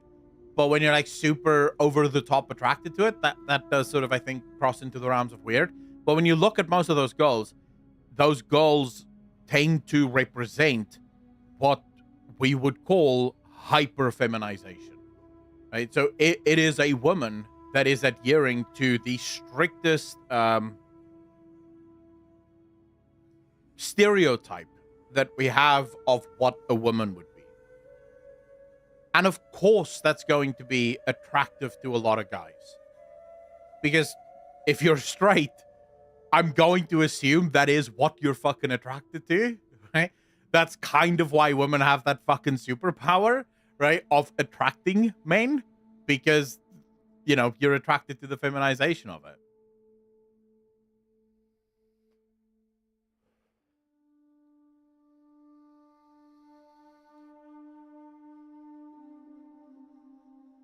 Was there because it was seen as attractive. The caught beast too existed to make you look more attractive. I mean, we've always hyper focused on looks, right? For men and women. If you go and you look at the evolution of fashion throughout the men and women, it has pretty much always sought to highlight the things that the opposite sex find attractive. Pretty much always.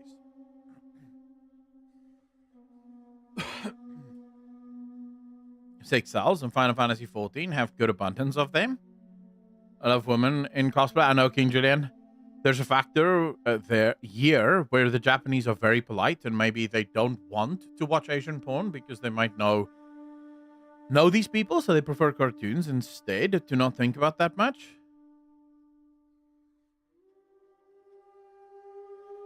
I don't know. I don't know.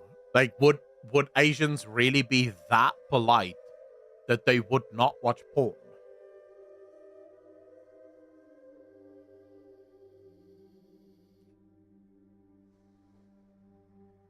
I mean, I'll be honest. I don't think we should be watching porn because I do think it creates like fucking huge issues, especially for men. It's very interesting. So I was having this conversation with my brother, probably like 3 weeks ago. But we were having this conversation because, like, objectively in general, if you look at men and women, there is a massive divide, right? The overwhelming majority of married women all come to the same conclusion at some point in their marriage, usually very early on. And this is that they cannot compete or even keep up with their main's sexual appetites, right? On average, in general, at least based on the studies that I've seen and the articles that I've read on, well, studies is a fucking strong word. Let's just say the articles that I've read of it, the normal, like just an everyday woman tend to want sex maybe 4, 5, 6 times a month. The average man wants sex 4, 5, 6 times a week, right?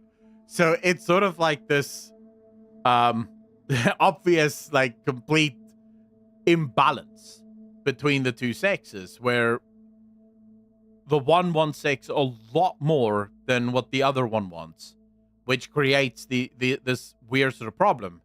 And now my brother and I were talking about this, and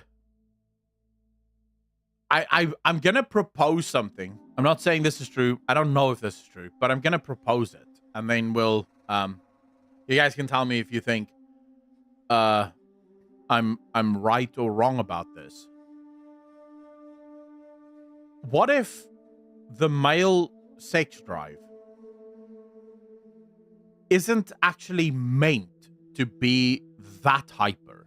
So it is meant to be higher than that of a woman, purely because of testosterone and shit, but it's not even meant to be that high. What if the prevalence of sex in our society is basically, because when you look at animals, and I know it's not like, I'm not trying to say that men or people are exactly like other animals, but when you look, for example, like at a lion, when the female lion, when the lioness is in heat, the male lion also starts producing just an obscene amount of semen in order to, you know, make children.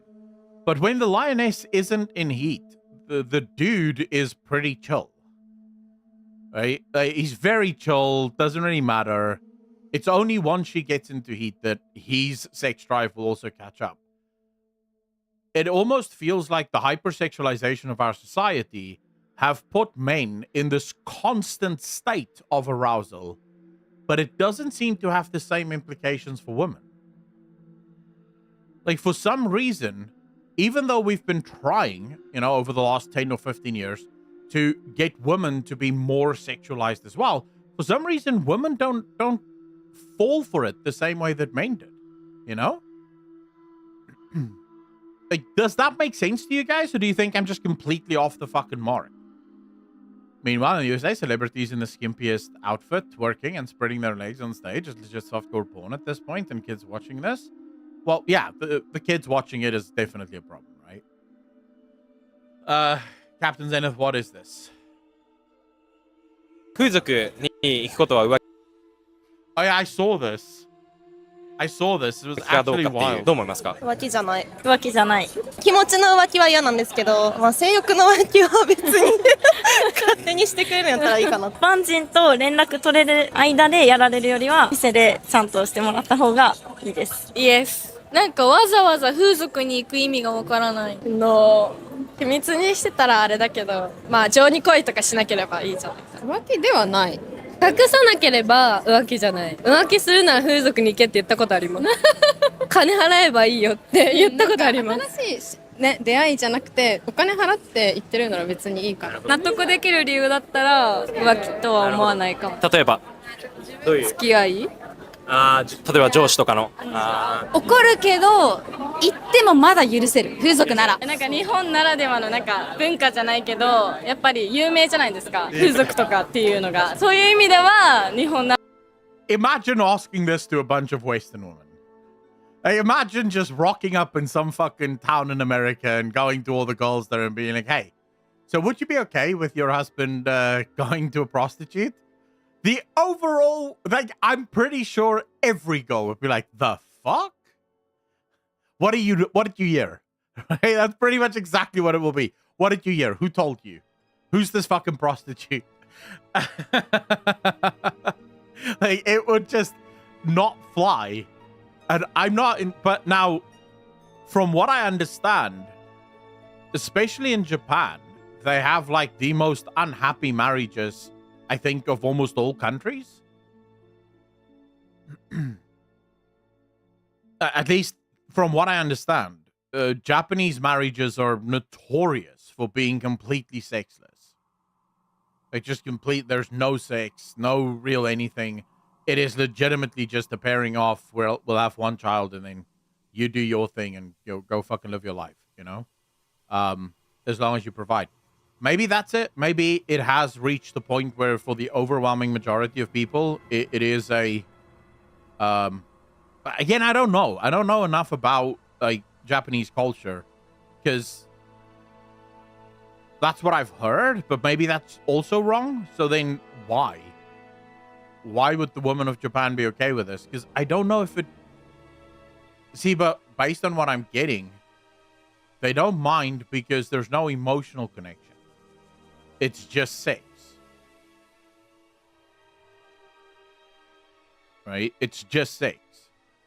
So for them, as long as... If he is going to cheat, he may as well go do it with someone that isn't going to date him.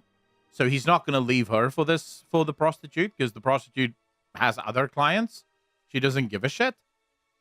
I don't know. It is weird. But then again, I don't know if you can ever trust these kinds of shorts. And I'll tell you why. Let's say, for example, I went around America, right? And I wanted to show how fat Americans are, right? Because I'm fat, I can do that. I've spoken to my cousin who has been to America, who straight up told me this story of all Americans are just fat is bullshit. The overwhelming majority of Americans you see are just normal people. They're very normal. They look normal. It's on the, like, do America have more fat people per capita than any other country on earth? Yes. But that still doesn't mean that all Americans are just fat, right? So if I wanted to make a video showing how fat Americans are, I would have to exclude like 60% of all the people that I talk to because they're just normal. So now I put a video together only showcasing all the fat people that I interviewed. But like, let's say the short is 1 minute long, but I have 4 hours of footage that I couldn't show because they were just normal people. So I'm sort of thinking, what if this is the same? What if the overwhelming majority of Japanese girls that you ask, right, would say, fuck no. But you want to make a video where you want to sort of make this point that Japanese girls are okay with it. So now you only include the girls that said yes. But maybe there's like 4 times the amount of girls that said no. So now you're getting this weird, I don't know. I would have to go to Japan and actually ask the woman there. So would you be okay with your man going to fucking, to a prostitute?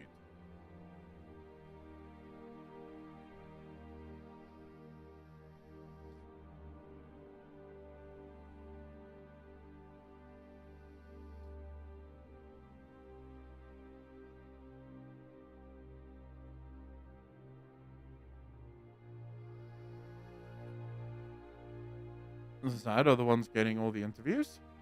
Yeah, I mean, that's also possibly true. Epic Thulu, I wouldn't say that marriage is the unnatural thing. I don't agree with that. The problem with people saying that marriage is unnatural and it's not how we should be, and always the reference is monogamy is an incredibly new phenomenon. Okay, and it is true. It is true. Monogamy hasn't been practiced really until the sort of almost end of the Roman Empire, and really with the advent of Judaism and Christianity, that's when monogamy really became a thing, right? So that's a good argument that people make. But what most people completely fail to realize is that history was also not polyamorous. I think polyamorous is the right word for it. It wasn't the case that in history, men just had like, multiple wives and the women it was like open relationships and everyone could do whatever the fuck they wanted. That wasn't the case. In history, if you go back far enough, like if we go back to like early empire days, the way it would work is 20% of all the men would get 80% of all the women. And you would basically have this 20% that would have multiple wives, but the women weren't allowed to fuck around, right? So it wasn't a case of open marriages. The man would just have multiple wives. And even then, it wasn't like men was just sleeping around with whoever the fuck they wanted. It was the man would have to promise himself to this woman and then take this woman into his house, and it would be like, these are his women because he's the richest or he's the alpha, whatever the fuck you want to call it, right? However they decided who the biggest, strongest dick was in the village. It wasn't this thing of just go around and sleep with as many people as you want, as often as you want. And as society started to culturalize, and also as civilization started to develop, all right, what we started to find was that the amount of men that were now able to find a woman was starting to grow. So we started to go from 20% of men in the past to 30%, 40%, 50% of men are now starting to find themselves capable of getting women. And there's a reason for it. In the past, if you just lived in a village, having 20 women wasn't that hard. You would just have to shoot 2 or 3 deer and you'd be able to eat. But what do you do when you're living in what would then have been a modern city, right? Life is a lot more expensive. You have to actually pay the fucking butcher to get the meat. So now you're starting to run into trouble with having multiple wives and multiple children with these multiple wives. You have to take care of each of these people. So it becomes a lot harder. And as a result of this, it becomes almost clear why society as a whole started to say, fuck this. We need to get some rules here. This shit isn't going to keep working. this idea of men just sleeping with as many women as they want and getting all of them pregnant. It ends up with a bunch of kids running around with no fathers, and it's just a nightmare for society. So let's get some fucking organization here. Let's organize this shit a little. So I would actually argue that marriage is as natural as society is today. It was a genuine, necessary evolution of humanity so that society could persist.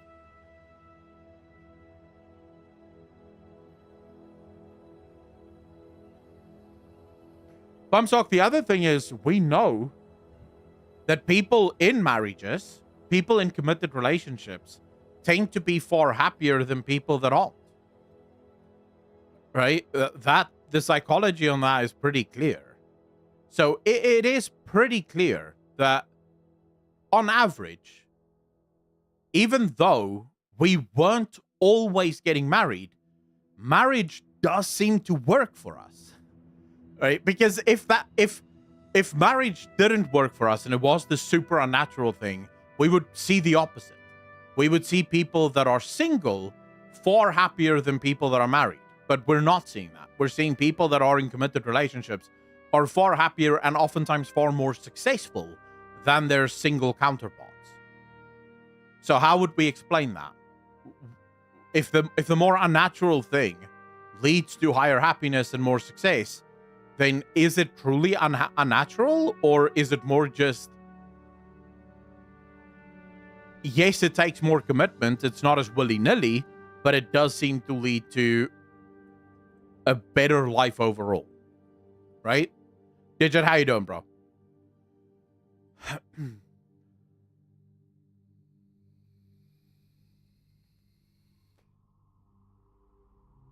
Argos, that's another thing, right? It is that thing of, if it's just you and one other person, there is a cap on the amount of children that you will have. And before we had condoms and shit, I mean, fuck, bro.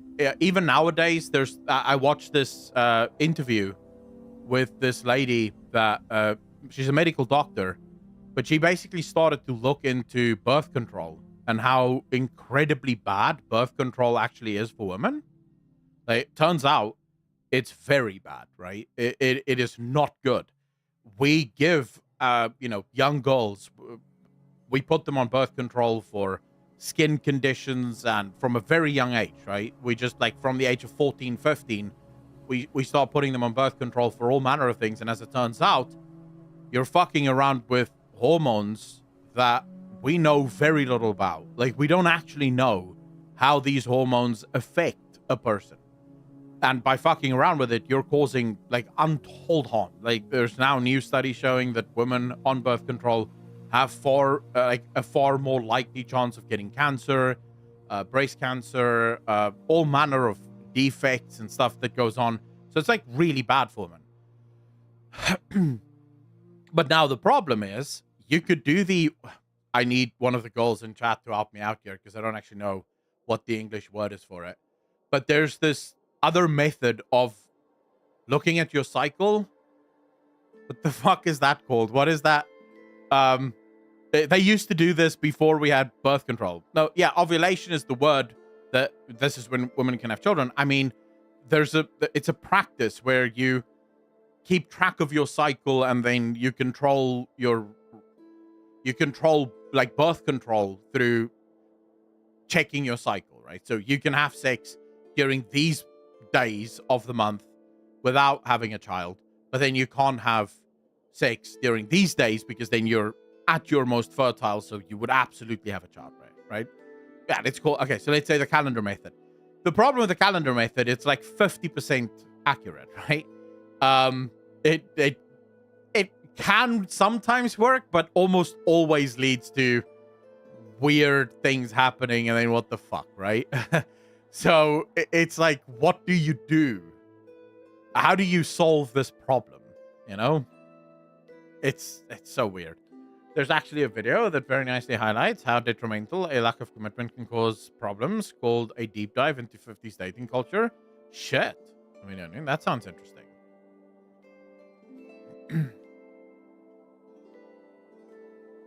Aragast, I'm not out here telling women they shouldn't be on birth control. I'm just sharing a video I fucking watched. I couldn't give two fucks what you do. It's your body. Do whatever the hell you want.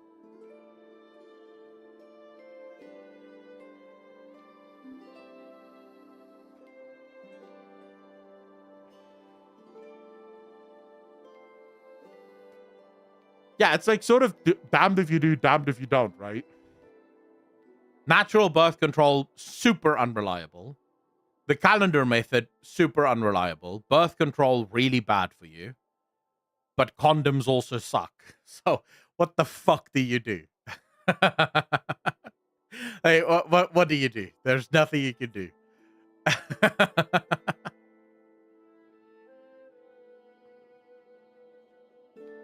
don't know. It is what it is. Maybe that's just part of the human suffering. You know, we have to go through this. There's nothing we can do about it. Life is suffering at the end of the day. Captain Cadillac, how you doing, bro? I will say, though, I am wildly undereducated to talk on this topic. All information I have on this topic is a collection of articles and YouTube videos. So I would take literally everything I say with a grain of salt and do your own research.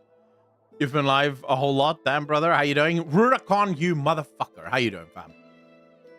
How you doing, bro? Yeah, man. I've been live. I changed my method of streaming. I decided to do something completely new. Something I've never done before, but decided why not? It's easier to just do it this way. I now go live pretty much every day. And when I need to leave, I go. So yesterday, for example, I think we did a 3-hour stream maybe. And then I fucked off because I wanted to watch the LEC.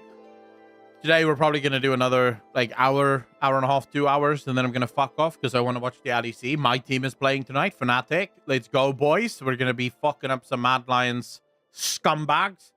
So yeah, I basically just go live as soon as I've done all my other work and just hang out. Because my problem is, so I tried the schedule thing. Rurikon, I don't know. Do you have a set schedule that you stream on?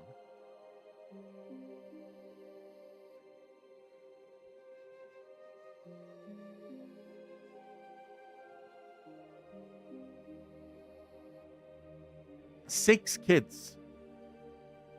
I can't have a schedule if I wanted. So my problem was I would be on this schedule, right? I decided at the beginning of this year, I'm now going to be a big boy streamer. I'm going to have a fucking schedule. 3 days a week, 6 hours a time, right?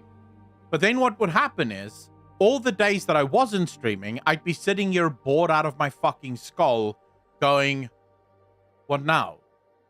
I've made my videos. I've done my editing. What now? I don't know what else to do. And then I thought, well, you know, this is maybe just what people have to go. Like, maybe sometimes you have to be fucking bored. But the problem is then I'm just the whole time fucking bored. So I just thought, yeah, fuck the schedule thing. Doesn't work for me. I'll just go. Because genuinely speaking, if I don't work, I am bored. Like, I have to work. I have to do something. I can't just sit here and, like, watch movies the whole day. I tried that last night. So after LEC, I had nothing to do. And so I said, okay, I'll start rewatching all the Hobbit movies because I've been on another Lord of the Rings fucking bend. So I start watching the Hobbit movies, but then, and I like the Hobbit movies. I think they're really good. But then like 20 minutes into the Hobbit movie, I'm bored again. Now I want to do something else. And there's just not enough movies on the planet to keep me engaged.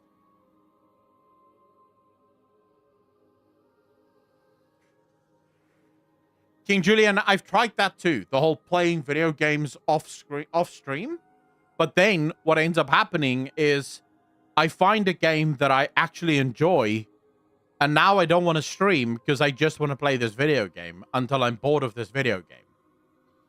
And that then fucks up because then it makes me not want to stream because I want to play this video game. So now you guys are just sometimes going to have to sit through me playing video games. Like, if there's a video game that I want to play, you'll just have to fucking accept that. Digit, thanks for the bit, man. Really appreciate it. Just watched a video about gaming industry changes that might make them go disarray big times. So many layoffs just in the last month. Really not a great thing at all. No, of course not. Of course not. It is gonna, like, at some point it is gonna count against us.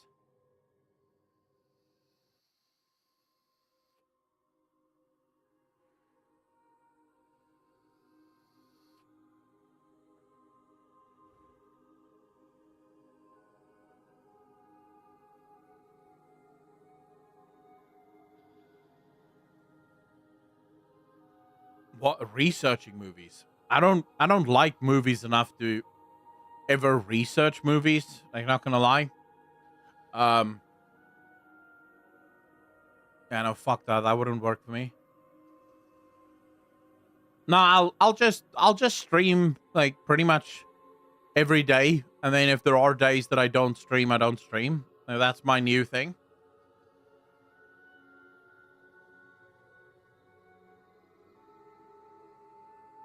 Wait, how the fuck? What happened?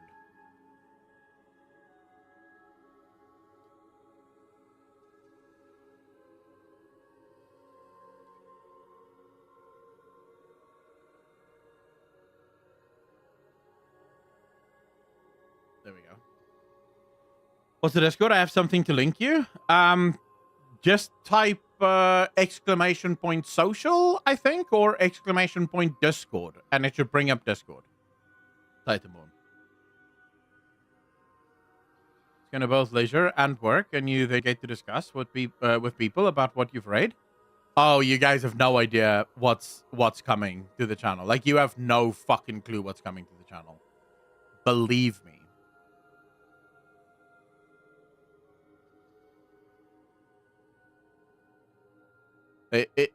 It will happen, I promise, and there's gonna be some good shit that happens. I have plans. Usually the most dangerous time is when Akalon has plans, because you never know what the fuck's gonna happen. Rukon, it's not that I have too much time. I don't have enough time. I oftentimes wish that there was more time. The problem is when I'm not streaming, there are certain things that I can't be doing. Like, for example, I no longer watch YouTube videos unless I'm streaming. So this sometimes means that chat has to watch videos that they don't give a fuck about because I want to watch those videos. But I no longer watch videos unless I'm streaming. Because so many fucking times this happens where I will watch a video off stream and then I'll be like, dude, this would have been so fucking good to watch with chat. This would have been such a good video to watch with chat. And here I am not watching it with chat. So I decided to stop doing that. So this just, yeah, it just makes like fucking, it just makes everything weird.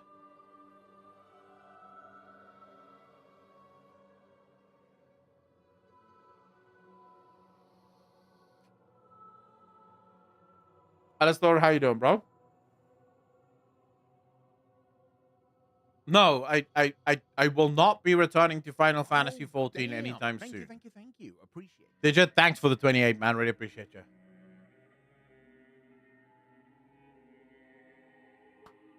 Digit, you motherfucker with the tier 1 sub. Really appreciate you. 28 months part of the Legion Nation. Thank you. Regarding the layoffs, Riot, for example, is firing a bunch of people, but they also have doubled their headcount in a few previous years, so it's not as bad as it seems. It remains to be seen.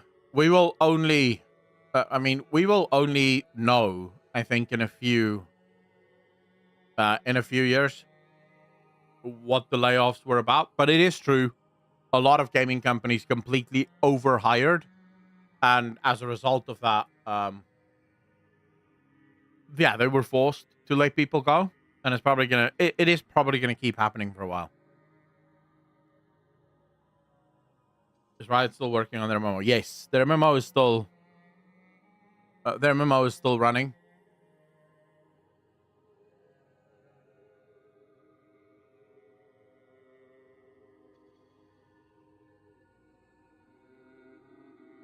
Wait, what the fuck? No way. Hold up. I just saw a video I want to watch. Hello guys and gals, me Mutahar. Today we got to talk about the quitting YouTube trend. Now ladies and gentlemen, this trend has basically been sparked since the beginning of January. And you might be like, whoa, you're talking about this a little late, Muta. Yeah, 3 weeks ago MatPat made a video where he said goodbye. And yeah, we honestly got to say goodbye to him too. And the thing about it is, a couple other YouTubers also jumped in and said, yeah, goodbye for now. And, you know, this is always one of those things where as a creator, you kind of understand ad rates are so low in January that most creators, you know, who have the money and can afford a long extended vacation will just say, yeah, forget Q1 ad rates. We're going to come back when it's nice and juicy. And it's totally understandable. YouTube is one of the most fickle platforms when it comes to your day-to-day survivability, right? When we talk about things like job security, as a YouTuber, that doesn't exist, okay? Let's be... Job security? What are you, crazy? Consistent income? Yeah, there's no such thing as layoffs on YouTube. The layoff is the following. You get to the end of January, you look at your earnings, and you go, the fuck? Dude, how did I make no money this month? How did this happen? And then you realize, oh, it's January. That's how that happened. And then you just, you fucking scrounge or you live off your savings until shit picks up. I mean, it is rough. Content creators have no job security, but nowadays no one else has job security either. True. At least Rurikon, if you work for a company and they lay you off, you do get a nice bonus package, right? Which YouTubers don't get. Like, your bonus package is basically the few fucks on Twitch that forget to unsub while you're either on holiday or you've quit making content. That's your bonus package. Alistar, thanks for the 49, dude. Really appreciate you. Thank you. But now, I feel like this is where... this is sort of where you have to... this is, sadly, but also luckily, where you have to diversify the fuck out of everything. Like, historically, January's, February, March, even April to some extent is really shit for YouTube ad rate, and I mean really shit, dude. Like, may as well not upload videos in those months. So I treat January and February really as growth months. So I try to make videos to grow the channel more, get more subscribers and stuff of that nature. Just keep in practice because you know you're not going to make any fucking money. But then you look at Twitch, and Twitch, at least for me, and this is really thanks to you guys because you're too brain dead to realize that this is not content worth paying for. But hey, you know, I'm not complaining. Stay stupid. But at least for me, January and February is pretty much the same as December and November. I don't see massive differences in my earnings on Twitch from month to month. It's pretty much just always the same or gradually higher as time goes on. So I think, yeah, if you're gonna be a content creator, fucking get diversified as quickly as possible. Showing up at midnight, I think. Disciple, I would have to think about that. The Devourers are definitely gonna show up, but I don't know when. Come, what are you, crazy? You might upload a video on YouTube and it's like, oh, I made that public. Oh, what's that yellow dollar sign? Guess my dogs, kids, wife, everyone, you're gonna be unfed. Yeah, it's a pretty tough platform if you want to have consistency and not pull your hair out, which is why I think it takes a special type of individual to become a full-time YouTuber. Something that I am not. Now, of course, in this situation, the reason why the quitting YouTube situation is so important is because some YouTubers have actually quit. MatPat's gone. MatPat's got ventures. You know, there's only so much that you can do this kind of stuff before you realize it's time to move on with life. Now, for full context, I'm not a full-time YouTuber. I have a day-to-day job just because, not that YouTube couldn't pay the bills, it obviously can. The problem is, it's not consistently, like, safe enough for me to even consider quitting a real-time job. Which is why if you ever watch my videos and you're like, wow, this guy really has the veneer of, like, sitting... Yeah, I didn't know that, Hivemind. I did not know. I thought Mutahar was a full-time YouTuber. It's interesting to find out that no, he has an actual job and he just makes... It's not that hard to believe, Hivemind. It would all depend on the job that he has. Like, if he's working for himself, maybe he has his own business, it it allows him time to do everything else, right? So he can just take a week off to do massive like investigations into things. I'm gonna assume, based on his knowledge of the industry, but also based on his knowledge on finances and stuff of that nature, I'm gonna assume he does something with software, like some kind of programmer, maybe, because his knowledge is pretty extensive on that shit. Down months are downright mentally crushing. You question your worth every other day. Rurikon, so true. But this is also where it comes in. I have no idea how many viewers I have on any of my fucking platforms. I have no idea how many views my videos get on any of the platforms, and I also don't know how much money I make on any of the platforms. The only platform I know how much money I make is Twitch, and that's because they send me a fucking email every month to tell me how much money I've made. But outside of that, I don't focus on any of that. I focus on if I'm live, are my people enjoying it? Am I in chat having fun? And if that's doing it, then I'm fucking happy. Because yeah, the second you start looking at ad rave and shit like that, dude, it is soul crushing when you look at your earnings and you're like, fuck me, where's my money going? I made that mistake a few years ago, and then I realized, wait, this isn't worth it. Why am I doing this to myself? Stop watching. Just make sure that you have money saved up so that when January and February kicks your butt, you have money, so it's fine. In front of his computer and like researching. How stressful is it to be a full-time content creator in comparison to a normal 9-to-5 job? I would say there's differences, right? So, Talkie, I will definitely say I don't think that every human being could be a full-time content creator. Even if you look at Twitch, right? So if you look historically on Twitch, if you can have a week where you have 100+ viewers and everything's going fucking well, everyone's gifting subs and people are donating to you and it's just absolutely phenomenal, you're making so much money, and then the next week your viewership halves, right? You have 50 viewers and no one's gifting subs and no one's donating, and that can take a massive mental hit, right? That is a massive mental shift, because suddenly you start asking yourself, what did I do?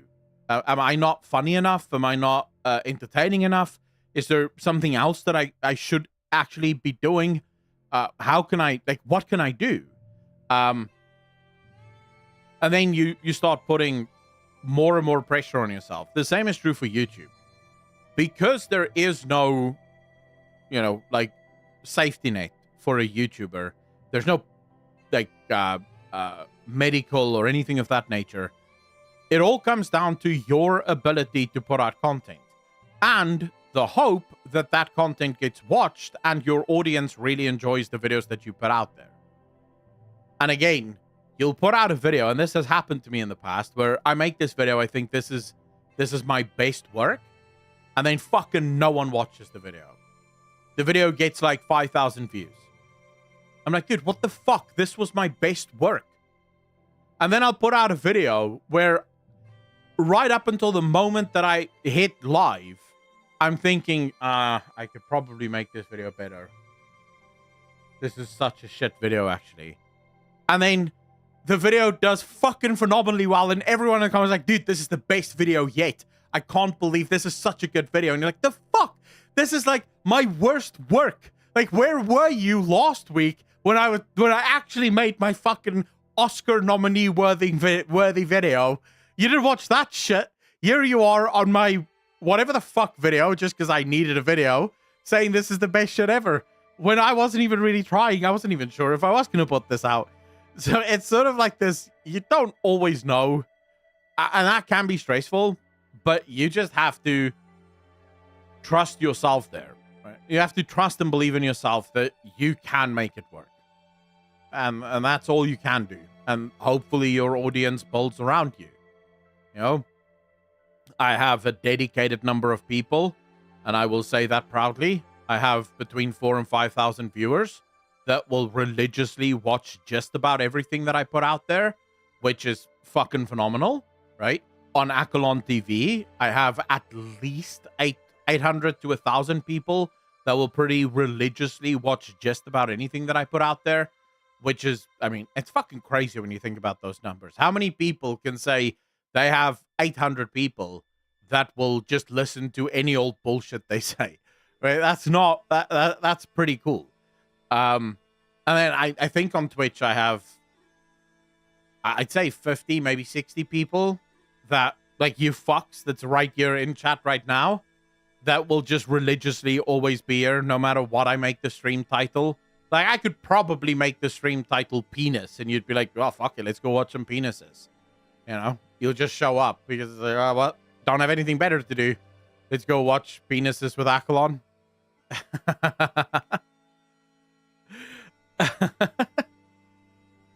Or like, you know, doing something in a very like low budget manner. It's low budget because honestly, YouTube has only ever been a hey man, regarding your recent video on Asmongold, Cedric, how you doing, bro? Is it bad to be a conservative, or is it irrelevant to your channel's content? To me personally, I couldn't give two fucks who you vote for or what you believe. Like, I genuinely don't care. I have friends that are hardline conservatives. I have friends that are hardline liberals. I don't give a shit. So to me, I don't care. As long as you're a good person or trying to be a good person, I couldn't give two fucks. So I don't see it as bad. I think there are values and value to both. I think a society requires conservatives and it also requires liberals. And you need both in order to have a healthy society. That's my view on it. Like, I am open to any and all people. I don't really give a fuck. Why do you ask? cathartic diary for me anyways. Ever since the beginning, when we were doing like Let's Play Ocarina of Time, or when I did Haunted Gaming, or any other series, SOC Files, Cancelled Gaming, Deep Web Browsing, I think it's pretty safe to say that every single bit of those content pieces were filmed, recorded, edited, entirely done by yours and yours truly. I've never really hired a researcher. I've only ever hired an editor for like, I want to say, one project, and that's literally because I just did not have the time to do it. And ultimately, everything that I've ever done on YouTube has always been a one-man show. And that's why we've never been the most highest budget one-man show. It's a daily upload channel where I literally feel like uploading whatever I want. Whether that be something interesting in the world, whether that be an interesting piece of controversy that I find exciting to me, whether that be shit about aliens, which I've been researching all day today, and trust me, do I got a doozy for you tomorrow. God damn, the alien community is fucking stupid, but anyways, that's not the point of this video. Yeah, quitting YouTube tends to happen because, honestly... See, when it comes to aliens, I'm on the side of, but it could be. Like, I know it's not always, yes, it is, but it could be. And that's enough for me. When people say, oh, there's no such thing as aliens, they go, but there could be. It's like Bigfoot. The other day, I was watching this guy talk about Bigfoot, and he's like, this is completely ridiculous. We would have found the bones and shit, but I'm like, but it could be, though. Like, there could be a Bigfoot. I'm not saying there is a Bigfoot, but I'm saying there could be a Bigfoot.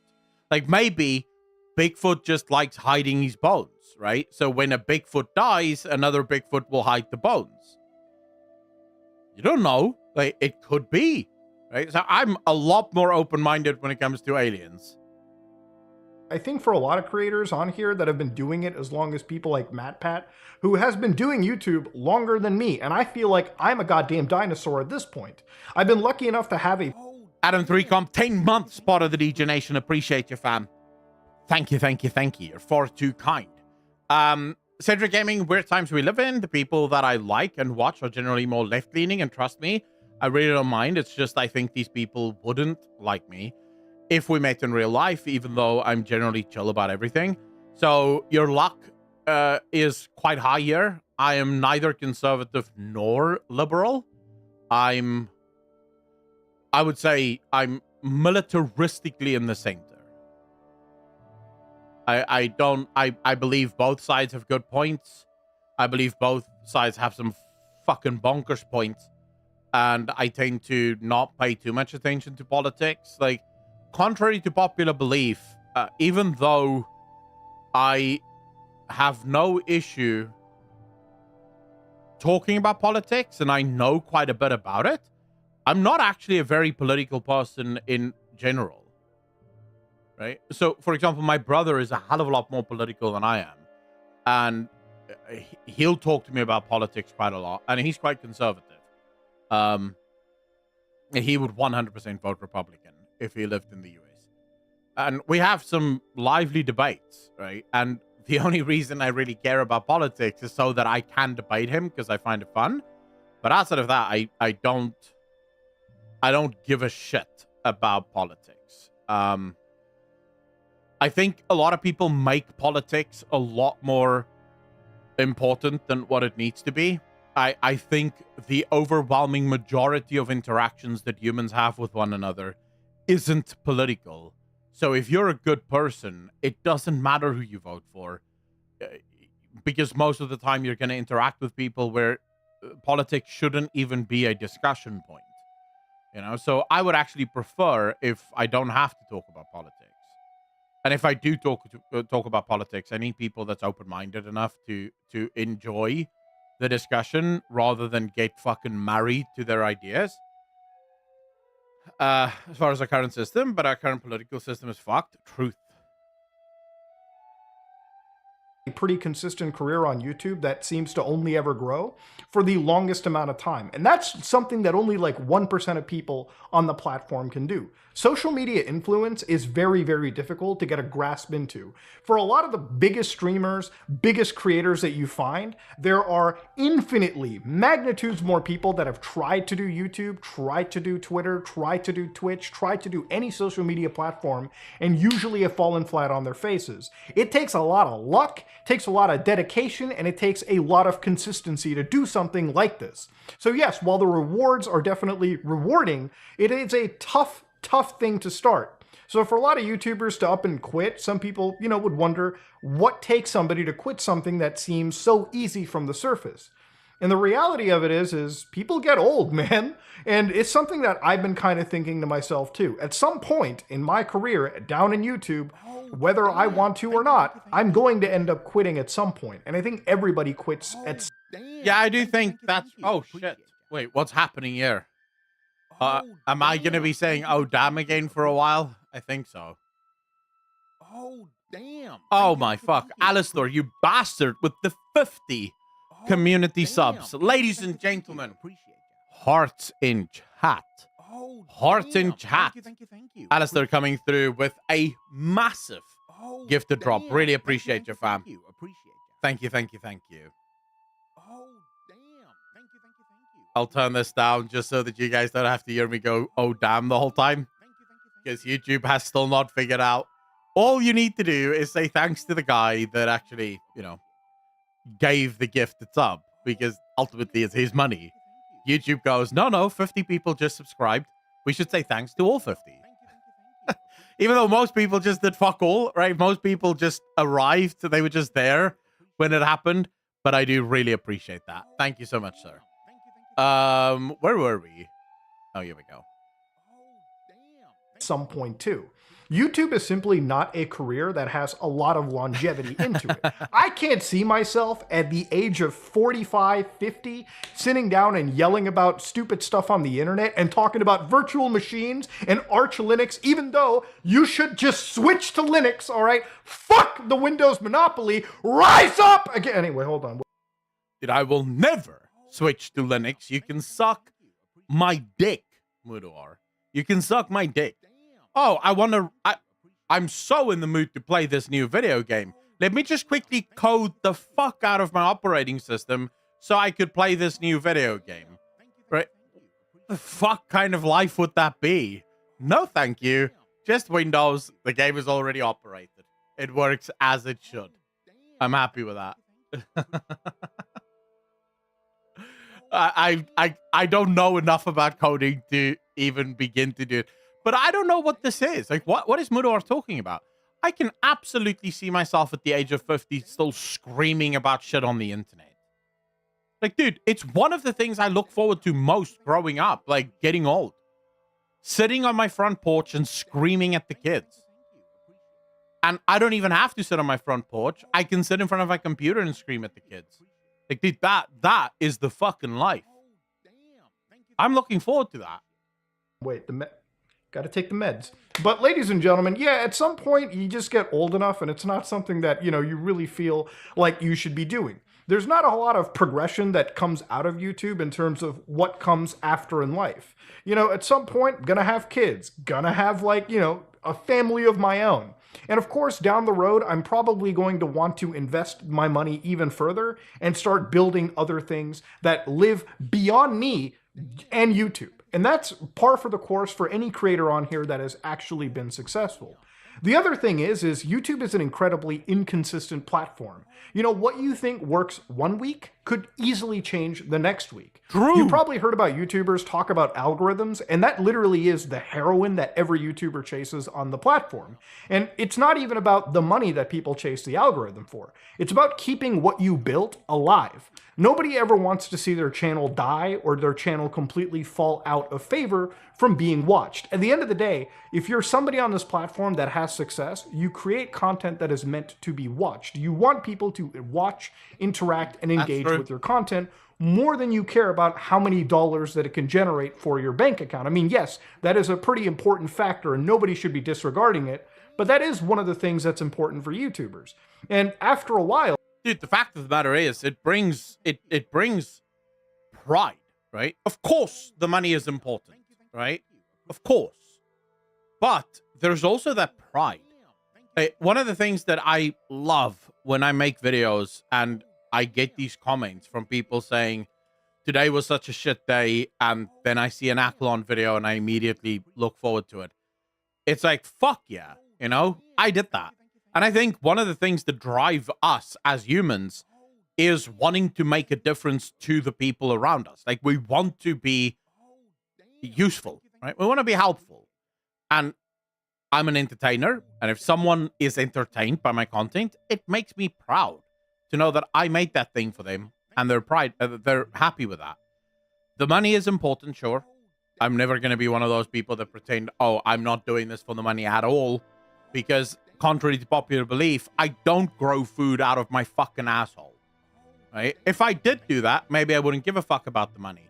But since so far, I have not found a single fucking guy in South Africa that will just accept that, hey, I don't have the money, but I do have a bunch of viewers that love my content. Like, no one wants that. Everyone brings up shit like forced slavery and selling humans is not legal or some shit. I don't know. It's like a whole thing. I don't know exactly when that changed, but apparently I'm not allowed to sell you guys for shit that I want to buy. So I have to have some money. But outside of, like, actually just living, I couldn't give two fucks about the money that I make. I'm far more interested in when I make a video, do people actually enjoy it? The collection of Akko videos in a folder for when I feel down. That's just chill to. Nice, bro. I like that. I like reading that. Akko is such a vibe and mood, to be honest. Does that mean that?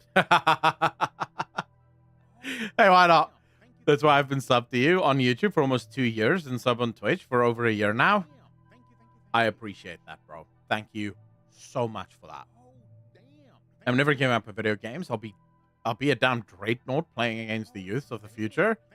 At some point, you're gonna be one of those old fucks that still play old video games, and then you go back in my day, and your grandkids are gonna be like, oh, for fuck's sake, granddad is on his bullshit again. Back in my day. Dude, you know what I look like? The thing I dread the most about the future is if I ever have kids, and let's say my kids is like 14, 15, and I hear my kids talking to each other, and my one kid says, I just bought this incredibly cool pack in the game. I dread that the most. Like hearing one of my fucking offspring talk about how they swiped their credit card in a video game. I would feel like such a failure as a dad at that point. And you know it's going to happen because the whole gaming industry is just going that direction. Eventually, you're going to have to swipe your credit card for literally everything. You want to do a dungeon in World of Warcraft? Swipe, swipe. You want to shoot someone in Call of Duty? Swipe, swipe. Oh, man.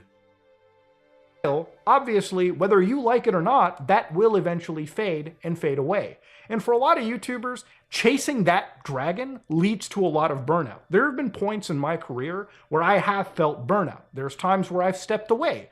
If you ever saw me not upload for a week straight, it's because there's two reasons for it. A, I've had some burnout and I need some time away. Or my appendix is blown up and there's a Rainbow Six match going on inside my body that could end up me completely shutting down from sepsis or coming back and talking about 4chan synchronicity environments. Yeah, YouTube is a blessing. YouTube is also one of those situations where, again, because of its lack of consistency, nobody should ever rely on it for the long term. And that's why it's never been a job for me.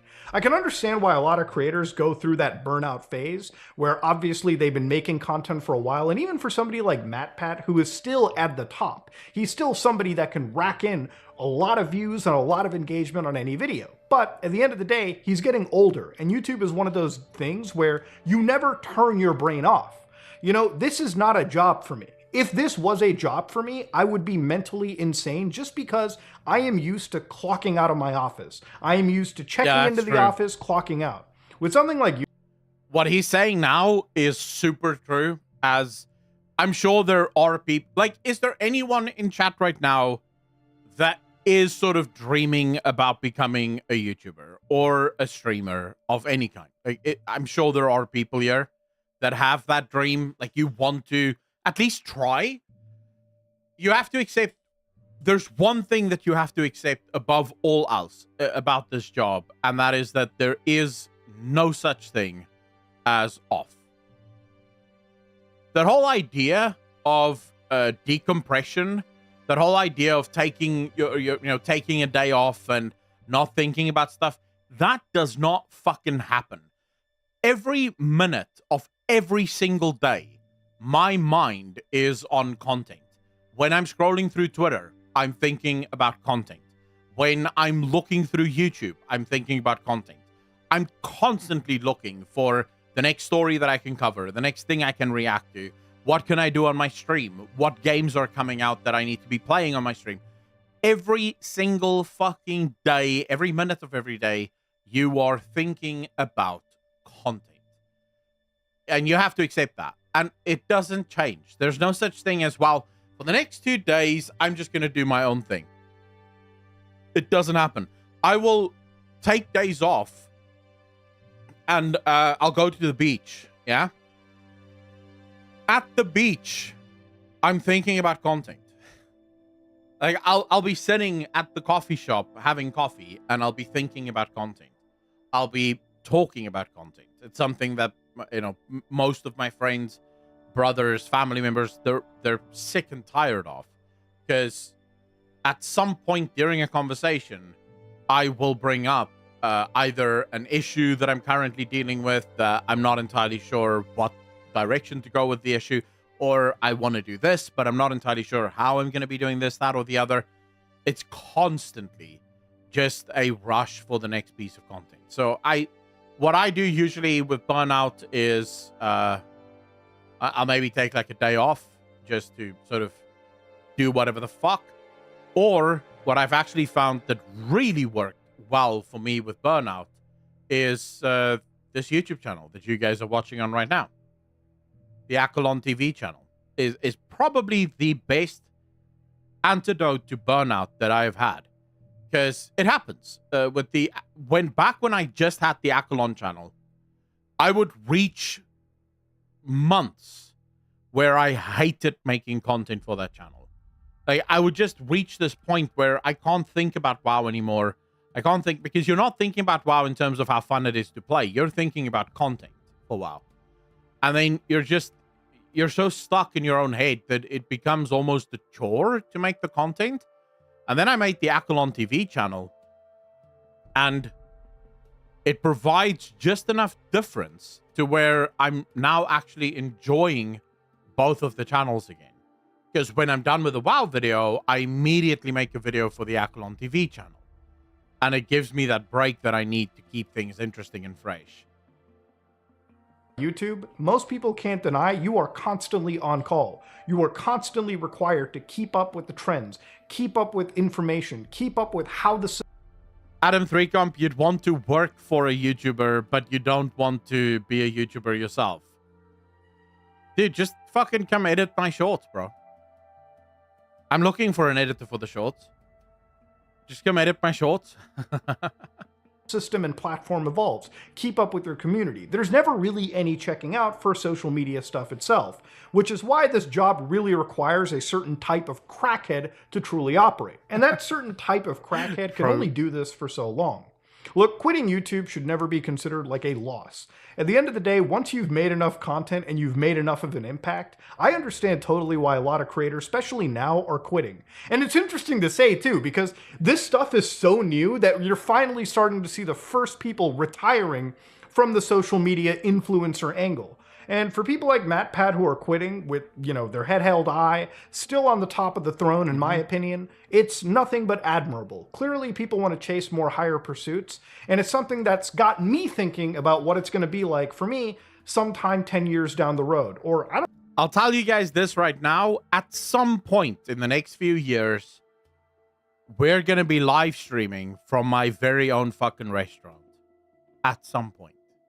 I don't know when. But that's my goal, is to open my own restaurant. And specifically, Texas barbecue in South Africa, because there's fuck all Texas barbecue in South Africa, and I want to do that.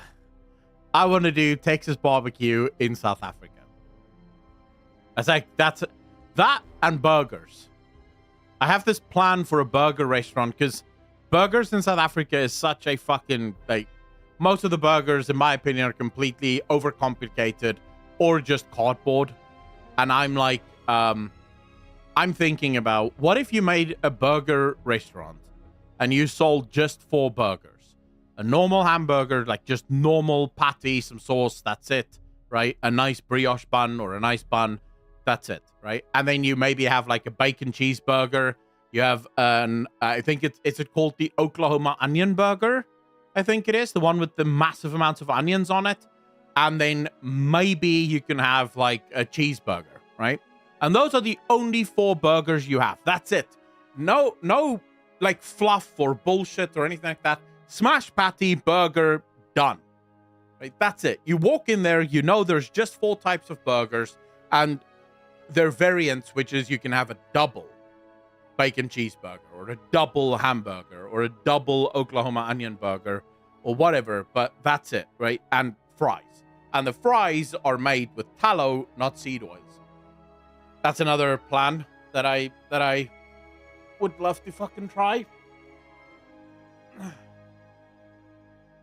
You need to get a smoker. Titan board, I'm working on that. The problem is getting an offset smoker. They're not readily available yet, right? But Adam, DM me on Discord. We'll talk.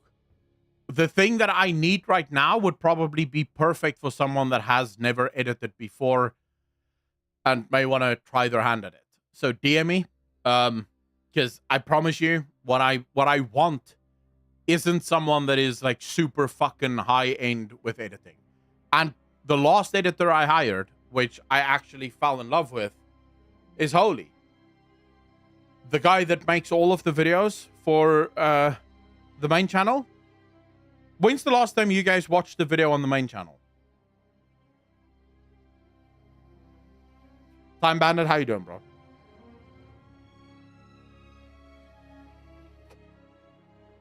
Three months ago, Holy had never edited a video in his life. 3 months ago. I was the first ever person he worked with. The video he edited for me was the first ever video he edited. The distance that guy has come since starting with, like, literally, I remember the first video he edited for me. We would be on Discord as he's asking me how to do basic things. And now he's doing things on fucking editing that I have no idea how he's doing it. He does things and I go, yeah, I can't do that. I don't know what the fuck that is. So, yeah. I'm always willing to take a chance on new people and to grow alongside them. So yeah, if you want to be an editor, I'd be happy to work with you. I don't know, sooner, maybe later. At the end of the day, all roads come to an end, and YouTube is just but one road in life. So yeah, am I quitting at any moment? Absolutely not. But it's something that I totally understand, and I'm seeing why a lot of YouTubers are quitting. I can honestly say I think every other year now we're going to be seeing some major channels probably step out of the limelight. Channels that have built brands, built other things, and probably want to leave YouTube because A, the constant chasing the dragon can only go so far. So yeah, I wanted to take a few weeks to really sit down on this topic and think it out and, kind of process it all the way through.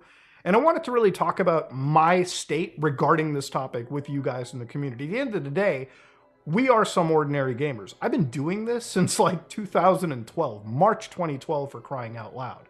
I still remember the first haunted gaming video that we ever did, Pokemon Creepy Black. I still remember back in the day in the apartment, sitting on the old crap top, downloading the PNGs, putting it on the Sony Vegas timeline, doing my narration on that HTC Windows surround phone that I had, and putting a video together. And now here we are, ladies and gentlemen, shitposting, about aliens and God knows what. It's been a long journey, and I hope the journey continues. And honestly, ladies and gentlemen, YouTube is, again, just one avenue in a road. So I don't know what the end looks like, but I do know we're here for a good old long time. So let's keep on laughing, keep on looking at interesting shit. But ladies and gentlemen, most importantly, one big thing is thank you for, again, providing me a chance to have a diary and talk about stupid stuff and taking the time to actually sit down and watch the videos.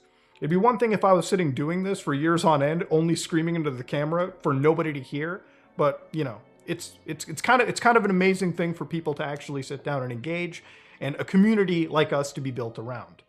But again, I don't know, it feels like death in a way too, ending a YouTube community. It just feels like a part of like a life. Dude, he's not wrong. When you think about, just think about this stream, for example. Like, be honest with yourselves. How many of you come into the stream every single day and you kind of know exactly who you're going to meet here?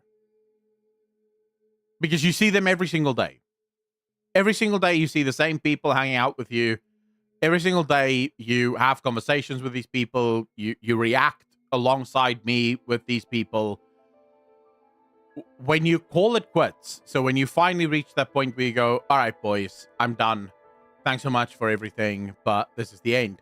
You're not just saying goodbye to your favorite streamer. You're also potentially saying goodbye to all of these, let's call it nameless people, because you're probably never going to meet any of these people.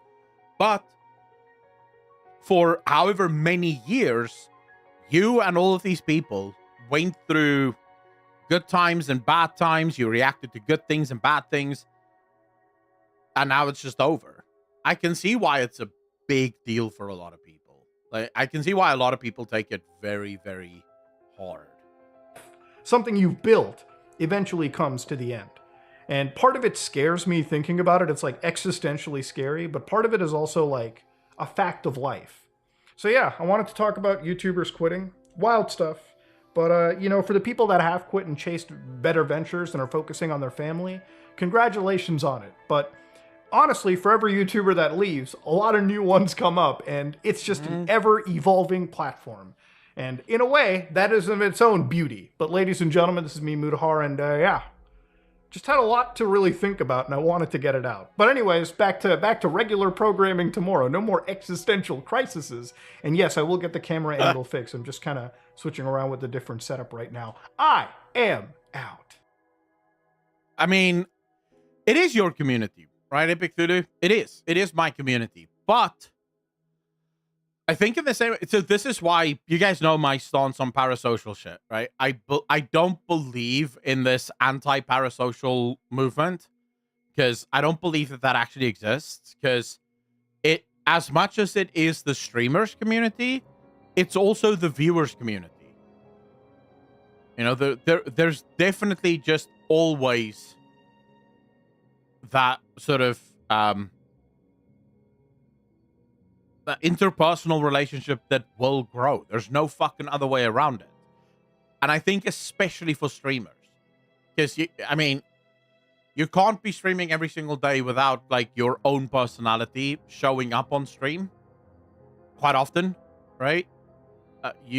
So effectively, the viewers that do like watching you, they like you for you because it's you, right? That's what it is. It's weird, but also at the same time quite fun. If you think about YouTube in Warhammer 40k terms, it really is the realm of Nurgle. It's an ever-evolving, ever-changing, basically outgrowth of life.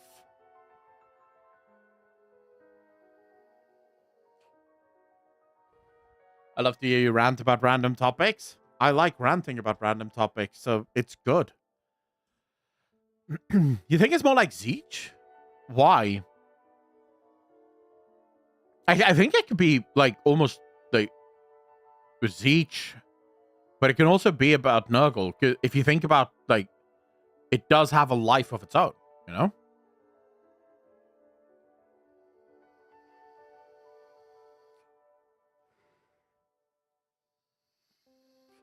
Titanborn, that's true, but I mean, there's so much more than just the WoW stuff, you know? So on the main channel, yes, I have obviously a very core WoW community. But then whenever I think about my Twitch and I think about my Twitter and I think about my other YouTube channel, it's like, it's not even like there's nothing WoW there. Apart from if we were to, I would say maybe 5% of anything we talk about is WoW related. The rest is just random stuff that I give a fuck about. Yeah. So the origin is definitely World of Warcraft. That's true. It's what brought all of us together. And then we sort of branched out and started doing our own thing. I don't think they will. I will always come back to the same fucking problem with an MMO for 40k. I do not know how you pull it off. The universe is too vast and just too... The problem with Warhammer 40k is it never chose the bog standard us versus them thing. And what I mean by that is, if the Warhammer universe was mainly and primarily focused on the Imperium, and all of the other threats in the universe was just threats to the Imperium, that would be one thing. The problem is you have people that play Imperium, you have people that play Chaos, and in the Chaos you have people that play the different gods of Chaos, you have people that play Tau, you have people that play Aldor. So it's sort of like it's a weird mesh of things, if that makes sense. Titanborn. Oh, Shin, thank you so much for the gifted sub. Really appreciate you. Hearts in chat. Ladies and gentlemen, hearts in chat. Really appreciate you. Thank you. Rummy Firebat, welcome back. I don't know, Twitch is weird, man. But I just found out the other day how expensive it is for Twitch to actually run their servers. It's fucking wild. It's like, it's actually wild. Did you guys see that video from Thor? Where he broke down how much it costs to run a single Twitch stream per day. Like, you all must have seen it. Thor, like, everyone watches Thor.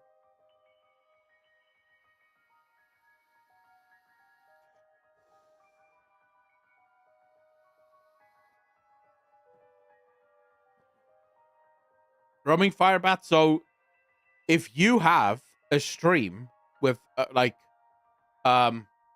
streaming at 1080p with, say, for example, 8,000 viewers, that stream costs YouTube like $4,500 per day.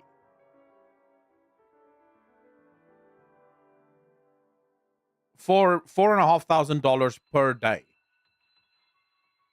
That's what Twitch pays for streamers to stream. So you can sort of see why Twitch is in this constant battle of trying to make money. because they're not making money.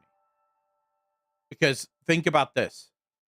For like maybe Twitch is making money out of Thor because almost guaranteed in a single stream, Thor is probably bringing in more than $4,500. So, well, actually, there may be days where Thor is streaming and they're not making any fucking money, right? But then you think about all the streamers out there that's streaming for maybe like 5 people, and you realize Twitch is losing money on those streamers, like big time money on those streamers, because Twitch still has to pay for those streamers, right? They still have to pay for the traffic. They still have to pay for the fact that you're streaming in 1080p. All of that still has to be paid for. That is ridiculous. So YouTube is squeezing Twitch. This is not, I think, really a thing between like YouTube squeezing Twitch or Twitch. This is just Twitch pricing, because Twitch has to pay Amazon for all of their shit. This is sort of like famously, Amazon doesn't run Twitch where Twitch doesn't have to pay for network fees. Twitch have to pay all of their own network fees. So after everything, Twitch makes losses. Roaming, the problem with barriers to entry for streaming is what kind of barrier to entry would Twitch be capable of putting out there? Because there really is no barrier to entry for Twitch that would work. Because the only way you can be a streamer is by streaming. If Twitch said, well, you cannot stream until you have X amount of followers, no one can stream. Because how the fuck are you supposed to get followers if you're not streaming? You know, so you'll just constantly be in this, like, basically, whoever is streaming now would be the streamers, and no one else would be able to stream. The monthly fee would also be super high, New Cash. Like, in order to, if it was a fee, you'd have to pay $500, $600 a month just to be able to start streaming. Who the fuck can afford that? So again, it's not possible. I have said this before, and I will keep saying it until I'm blue in the fucking face, or until someone at Twitch decides to wake the fuck up and realize that they are sitting on the biggest gold mine of their lives, and they don't seem to pay attention to it. For some reason, Twitch just doesn't seem to know what the fuck to do.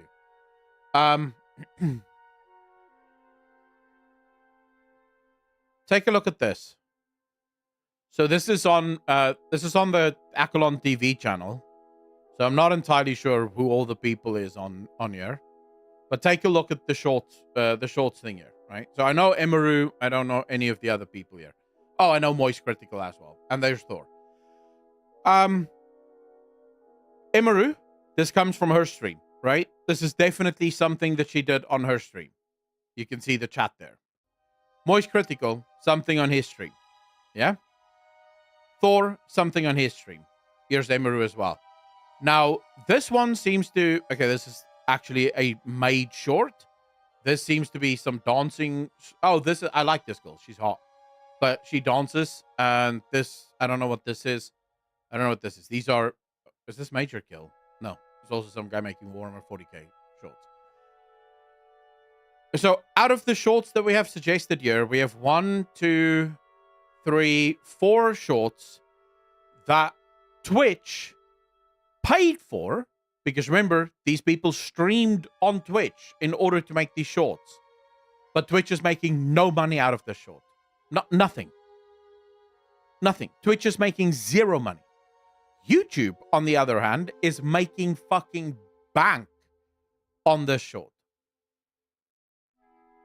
YouTube is raking in the cash on this short. Because in these shorts, YouTube is working in ads. I won't get ads because I have YouTube Premium, but YouTube is working ads into these shorts. The millions and millions of people that are watching these shorts, like, just look at the views here. You have 300,000, 100,000, 14 million views, 3.2 million views, 7.7 million views, 2.5 million views, 2.9 million views, 3.6 million views, 4.8 million views. How much money do you think YouTube made just off of these shorts that Twitch isn't making? Even though Twitch paid $4,500 for this short to be made, $4,500 for this short to be made, if not more. $4,500 for this short to be made and this one. Twitch paid for this. Now, let's look at Twitch. Let's look at Twitch.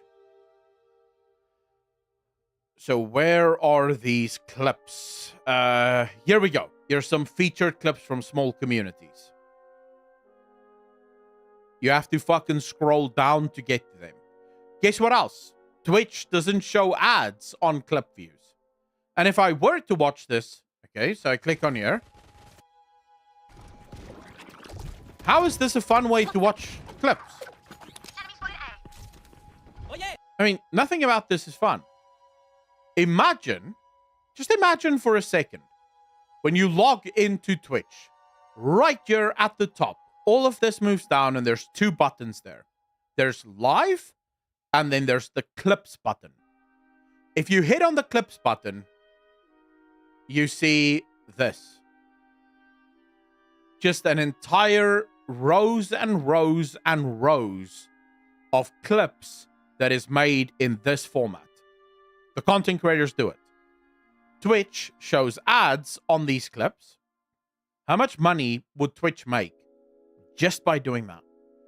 Just that. But Twitch doesn't. Twitch keeps holding on to this idea that if they can just squeeze every last drop out of live stream content, they will eventually make money.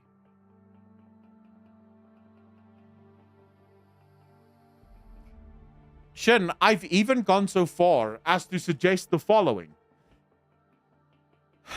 Imagine if viewers could clip streamers, turn the clip into a mobile-friendly short, and then there's an actual revenue share with AdRev, where the streamer gets X percentage, Twitch gets X percentage, but the viewer that actually fucking physically clipped this thing gets X percentage. Doesn't have to be much, even if it is just like 10%. The viewer gets a small little cut for the fact that they created content for Twitch to show ads on. And then the viewer could spend that money literally on gifting subs on other channels, or, you know, subbing on channels, or just paying it out on PayPal to themselves. Although there you could run into the issue where people just start like overpopulating and completely fucking the market, because now there's an actual financial incentive there. So maybe keep the money on Twitch. You can only spend the money on Twitch, but it's a fucking surefire way for people to sub to their favorite creators without spending a fucking dime. They don't have to spend a cent. They just have the money to sub and to donate and to buy bits and to do all that shit. So Twitch is effectively getting an army of free labor, basically free, because all the money that you're paying your workers, they can only spend at your company. How many of you would actively then look for things to clip? Like, you'd actually be looking for things to clip, because if you manage to get a viral short, that's your subs taken care of for the next year.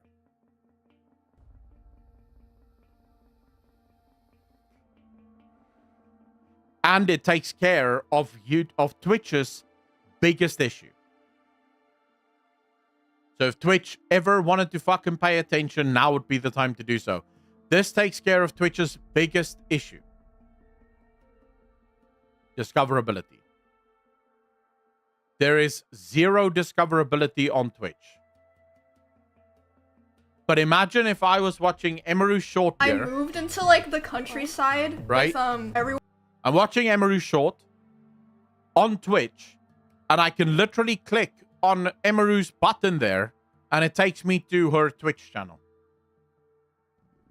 where I can follow or subscribe.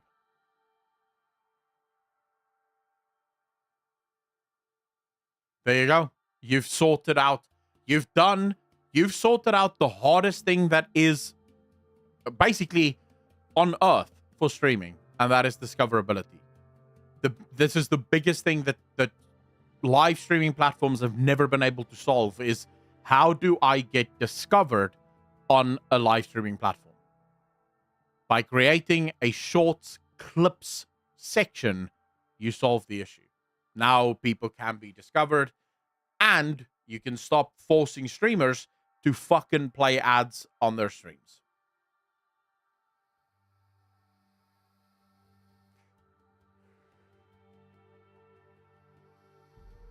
You want to know how I know this is the most profitable way to run?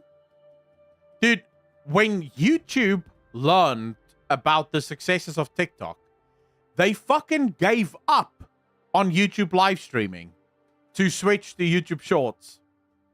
Like they took, because there was that, I don't know if you guys remember, about 2 years ago, YouTube had this massive push for live streaming. And then suddenly, fucking out of nowhere, YouTube goes and they take all of their resources and they go, nope, Shorts, please. This proves to you Shorts is where the money is, right?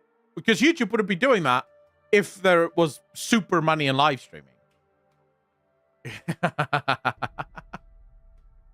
Why would they do that? If the money was in live streaming, they would keep spending resources on live streaming. They learned very quickly there is no money in live streaming. Live streaming costs a lot of money. It's great for community building. In fact, I would say it's better than videos for community building. But it's really shit at generating actual money.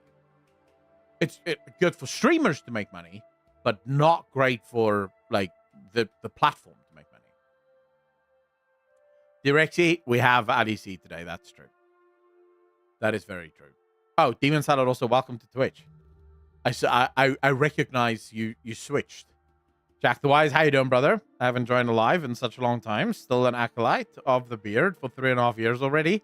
I didn't know that you started streaming on this account. Haven't been online on YouTube too much. Jack, you motherfucker. Happy to have you here, brother. Yeah, we switched from the main channel to this one purely because the streams are far more in line with what we do on this channel than what they are with what we do on the main channel. That's the only reason I decided to switch. Because when I stream on the main channel, the viewers on the main channel expect a lot of WoW stuff because the main channel is all WoW. But during stream, we discuss literally fucking everything and anything, and we react to so many different things. And then you have viewers that complained. Like, I got a couple of DMs from people on the main channel streams where they were like, bro, I enjoy the streams, but can we talk about WoW a little bit more? I'm like, bro, I have an entire community that is used to talking about dicks. I can't just be talking about WoW the whole time. We need to make some penis time. So, yeah, it was just easier. Move it to this channel and be done with it. Arkham Knight and Suicide Squad. I have stayed away from the Suicide Squad discussions. I have actively avoided those discussions because I don't want cancer. And so, fuck that game. I watched Moist Critical play the game for 50 minutes, and after 10 minutes, I was convinced I will never play this game.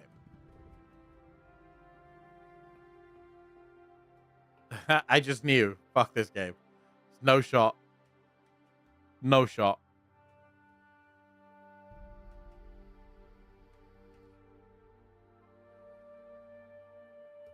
Dude, what the fuck is going on my X account now?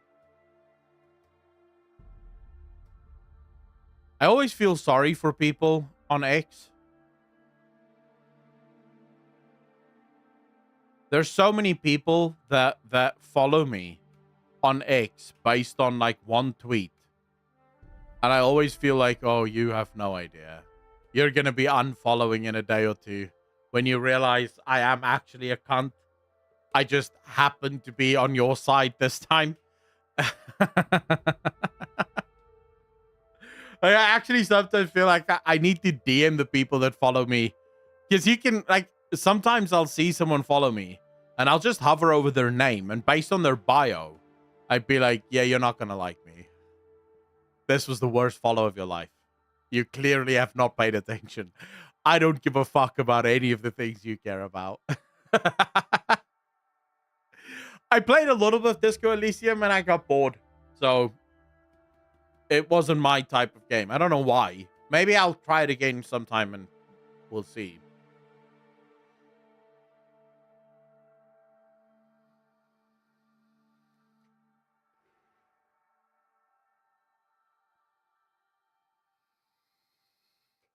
Good to know. Thank you for the info, Jack the Wise. It's my pleasure, bro. It's my absolute pleasure. Thanks for the sub. Really appreciate you, man. Have you played Rogue Trader yet? No, we will play Rogue Trader. I know I've been dropping the ball on that one. It'll happen, I promise. Like with all other games in the universe, we have such a fucking backlog, boys. There's just not enough time. I mean, I'm super hyped for Rogue Trader, but then there's games like Palworld that came out, and I want to play Palworld. But I need to watch the LEC, so we can't play Palworld now. But then next week, when the LEC is over, we're going to be playing Palworld. And then maybe I'll get bored with Palworld again. And then maybe we'll switch to Rogue Trader. I can't make promises, though. It's not a tremendously good streaming game. Lots and lots of reading. You mean Rogue Trader? So would it be better to just play Rogue Trader off stream? Is that what you're telling me?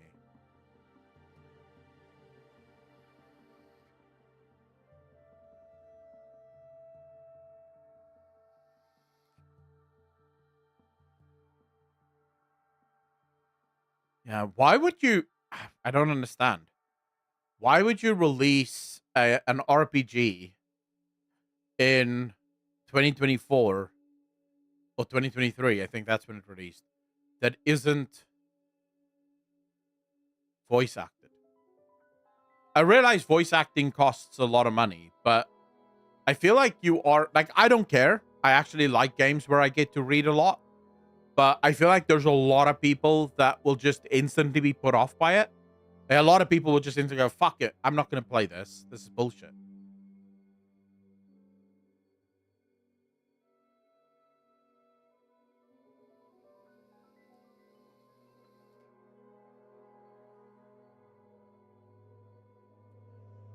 Jack the Wise, yes. We will be playing Ashes of Creation when it finally comes out. I'm still holding out hope for what's it called? I'm still holding out hope for Once Human or some shit. I think it's called Once Human. I'm hoping to get into the beta for Once Human because that game looks sick. Also an MMO, and it really does look absolutely phenomenal.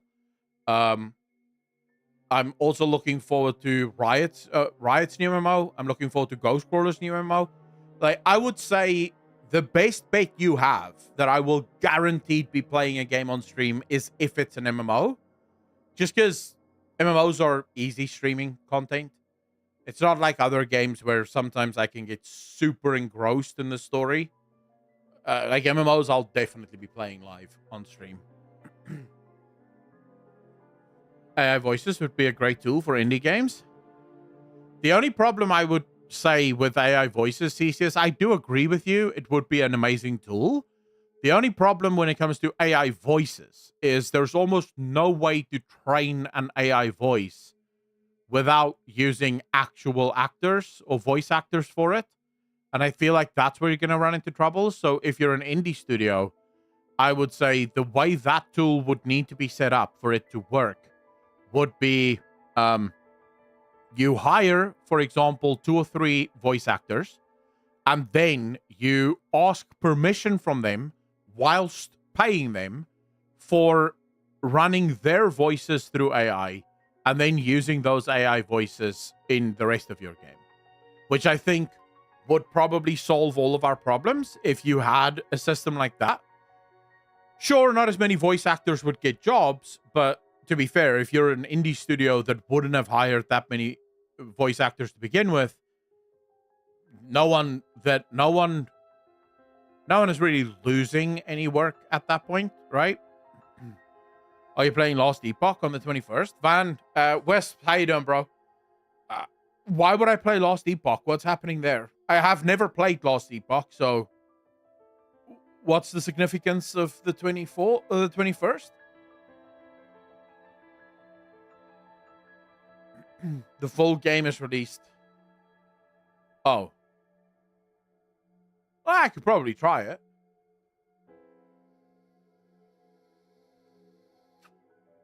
I've never played Lost Epoch, so I have no idea whether it's good or bad or what the fuck is going on with Lost Epoch. It's an ARPG, which is the reason I've never played it, because historically I'm not a huge fan of ARPGs. But I'm one of those fucks that still hold out hope that one of these days, there's going to be a good one. You know, like one of these days, there's going to be an ARPG that grabs my focus. Should have some experience with prior RPGs to really understand the hype around Lost Epoch. Also, I mean, I know pretty much everything there is to know about ARPGs. I just don't play it myself, you know? Mainly because of the reason I play video games is for story. And most ARPGs tend to be super shit on the story and tend to focus on the monotony of grinding for gear, which is where you lose me. I couldn't give two fucks about grinding for gear. Oh, look, this thing is 1% increase in damage. I better get it. Maybe not, though. Like, what's going to change if I don't get it? Well, you won't be able to defeat the super uber duper boss. What happens if I don't defeat that boss? Well, you won't be able to get the super uber duper fucking sword that increases your damage by 2%. All right. Then I won't do it then. That is good. No worries. Thanks. If you're not gonna give me like a fucking, I need more of a like just number goes up is definitely not incentive for me. Number goes higher means fuck all to me in video games. I need story. I need something to ingratiate myself with that triggers an emotional response. And a gear piece that increases my damage by 0.01% or 0.02% only really, yeah, I think it triggers me more than anything else. Worse, then we'll have to fucking try it, I think. I'll play Path of Exile 2 as well. At some point, maybe we should play Path of Exile 1, because I've never actually finished Path of Exile 1. I've never even finished Act 1 of Path of Exile 1. So maybe that is something we should do. I mean, finish the story, Wisp. Made a YouTube video called Why You Should Play Lost Epoch. Alsilver, hold that video for tomorrow. I'm going to go soon because Ali C is going to start in a bit and I still need to go to the shops. I want more coffee before the Ali C starts. But hold that video for tomorrow because I would love... Actually, link it to me now so I can add it to watch later and we can watch it tomorrow. But yeah, link it to me right now. I'll add it to watch later.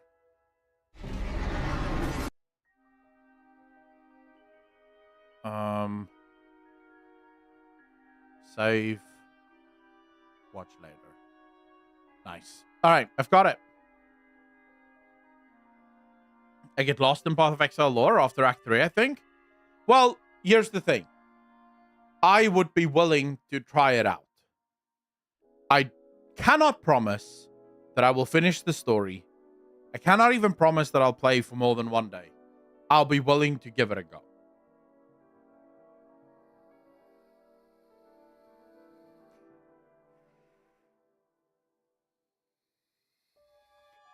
Then we can fucking try.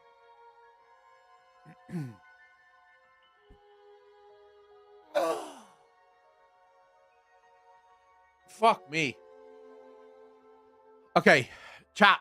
I think we're gonna go say hello to Sebi. He's killing Alliance, and I think it's important to support, you know, those who is against the Alliance. That's literally what a like ganking Alliance for fun. That's literally his title. So I do think we gotta go say hello to him. Fun thing about the Exile campaign is that you can complete it without being too autistic about optimizing. Then I like that, but Christian, that I like. He's been doing that all day, Sebi. All right. Well, I really appreciate all of you for hanging out with me. I'm gonna go watch the LEC.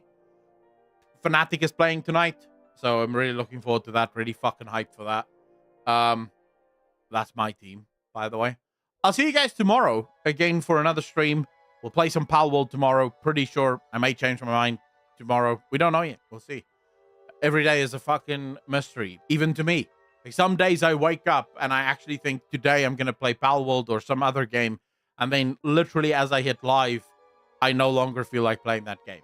So fuck schedules, I guess. We'll see. But no, go say hello to Sebi, even if you don't intend to stick around. But the dude is fucking insane. Amazing guy. Such a fun dude and a massive friend of the channel.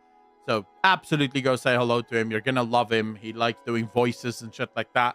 He's an Australian cunt, so you're allowed to swear as well in his chat. Ladies and gentlemen, thank you so much for choosing me to spend your day with.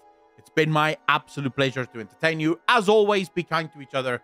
Be good to each other. And I shall see all of you in the next one. Peace.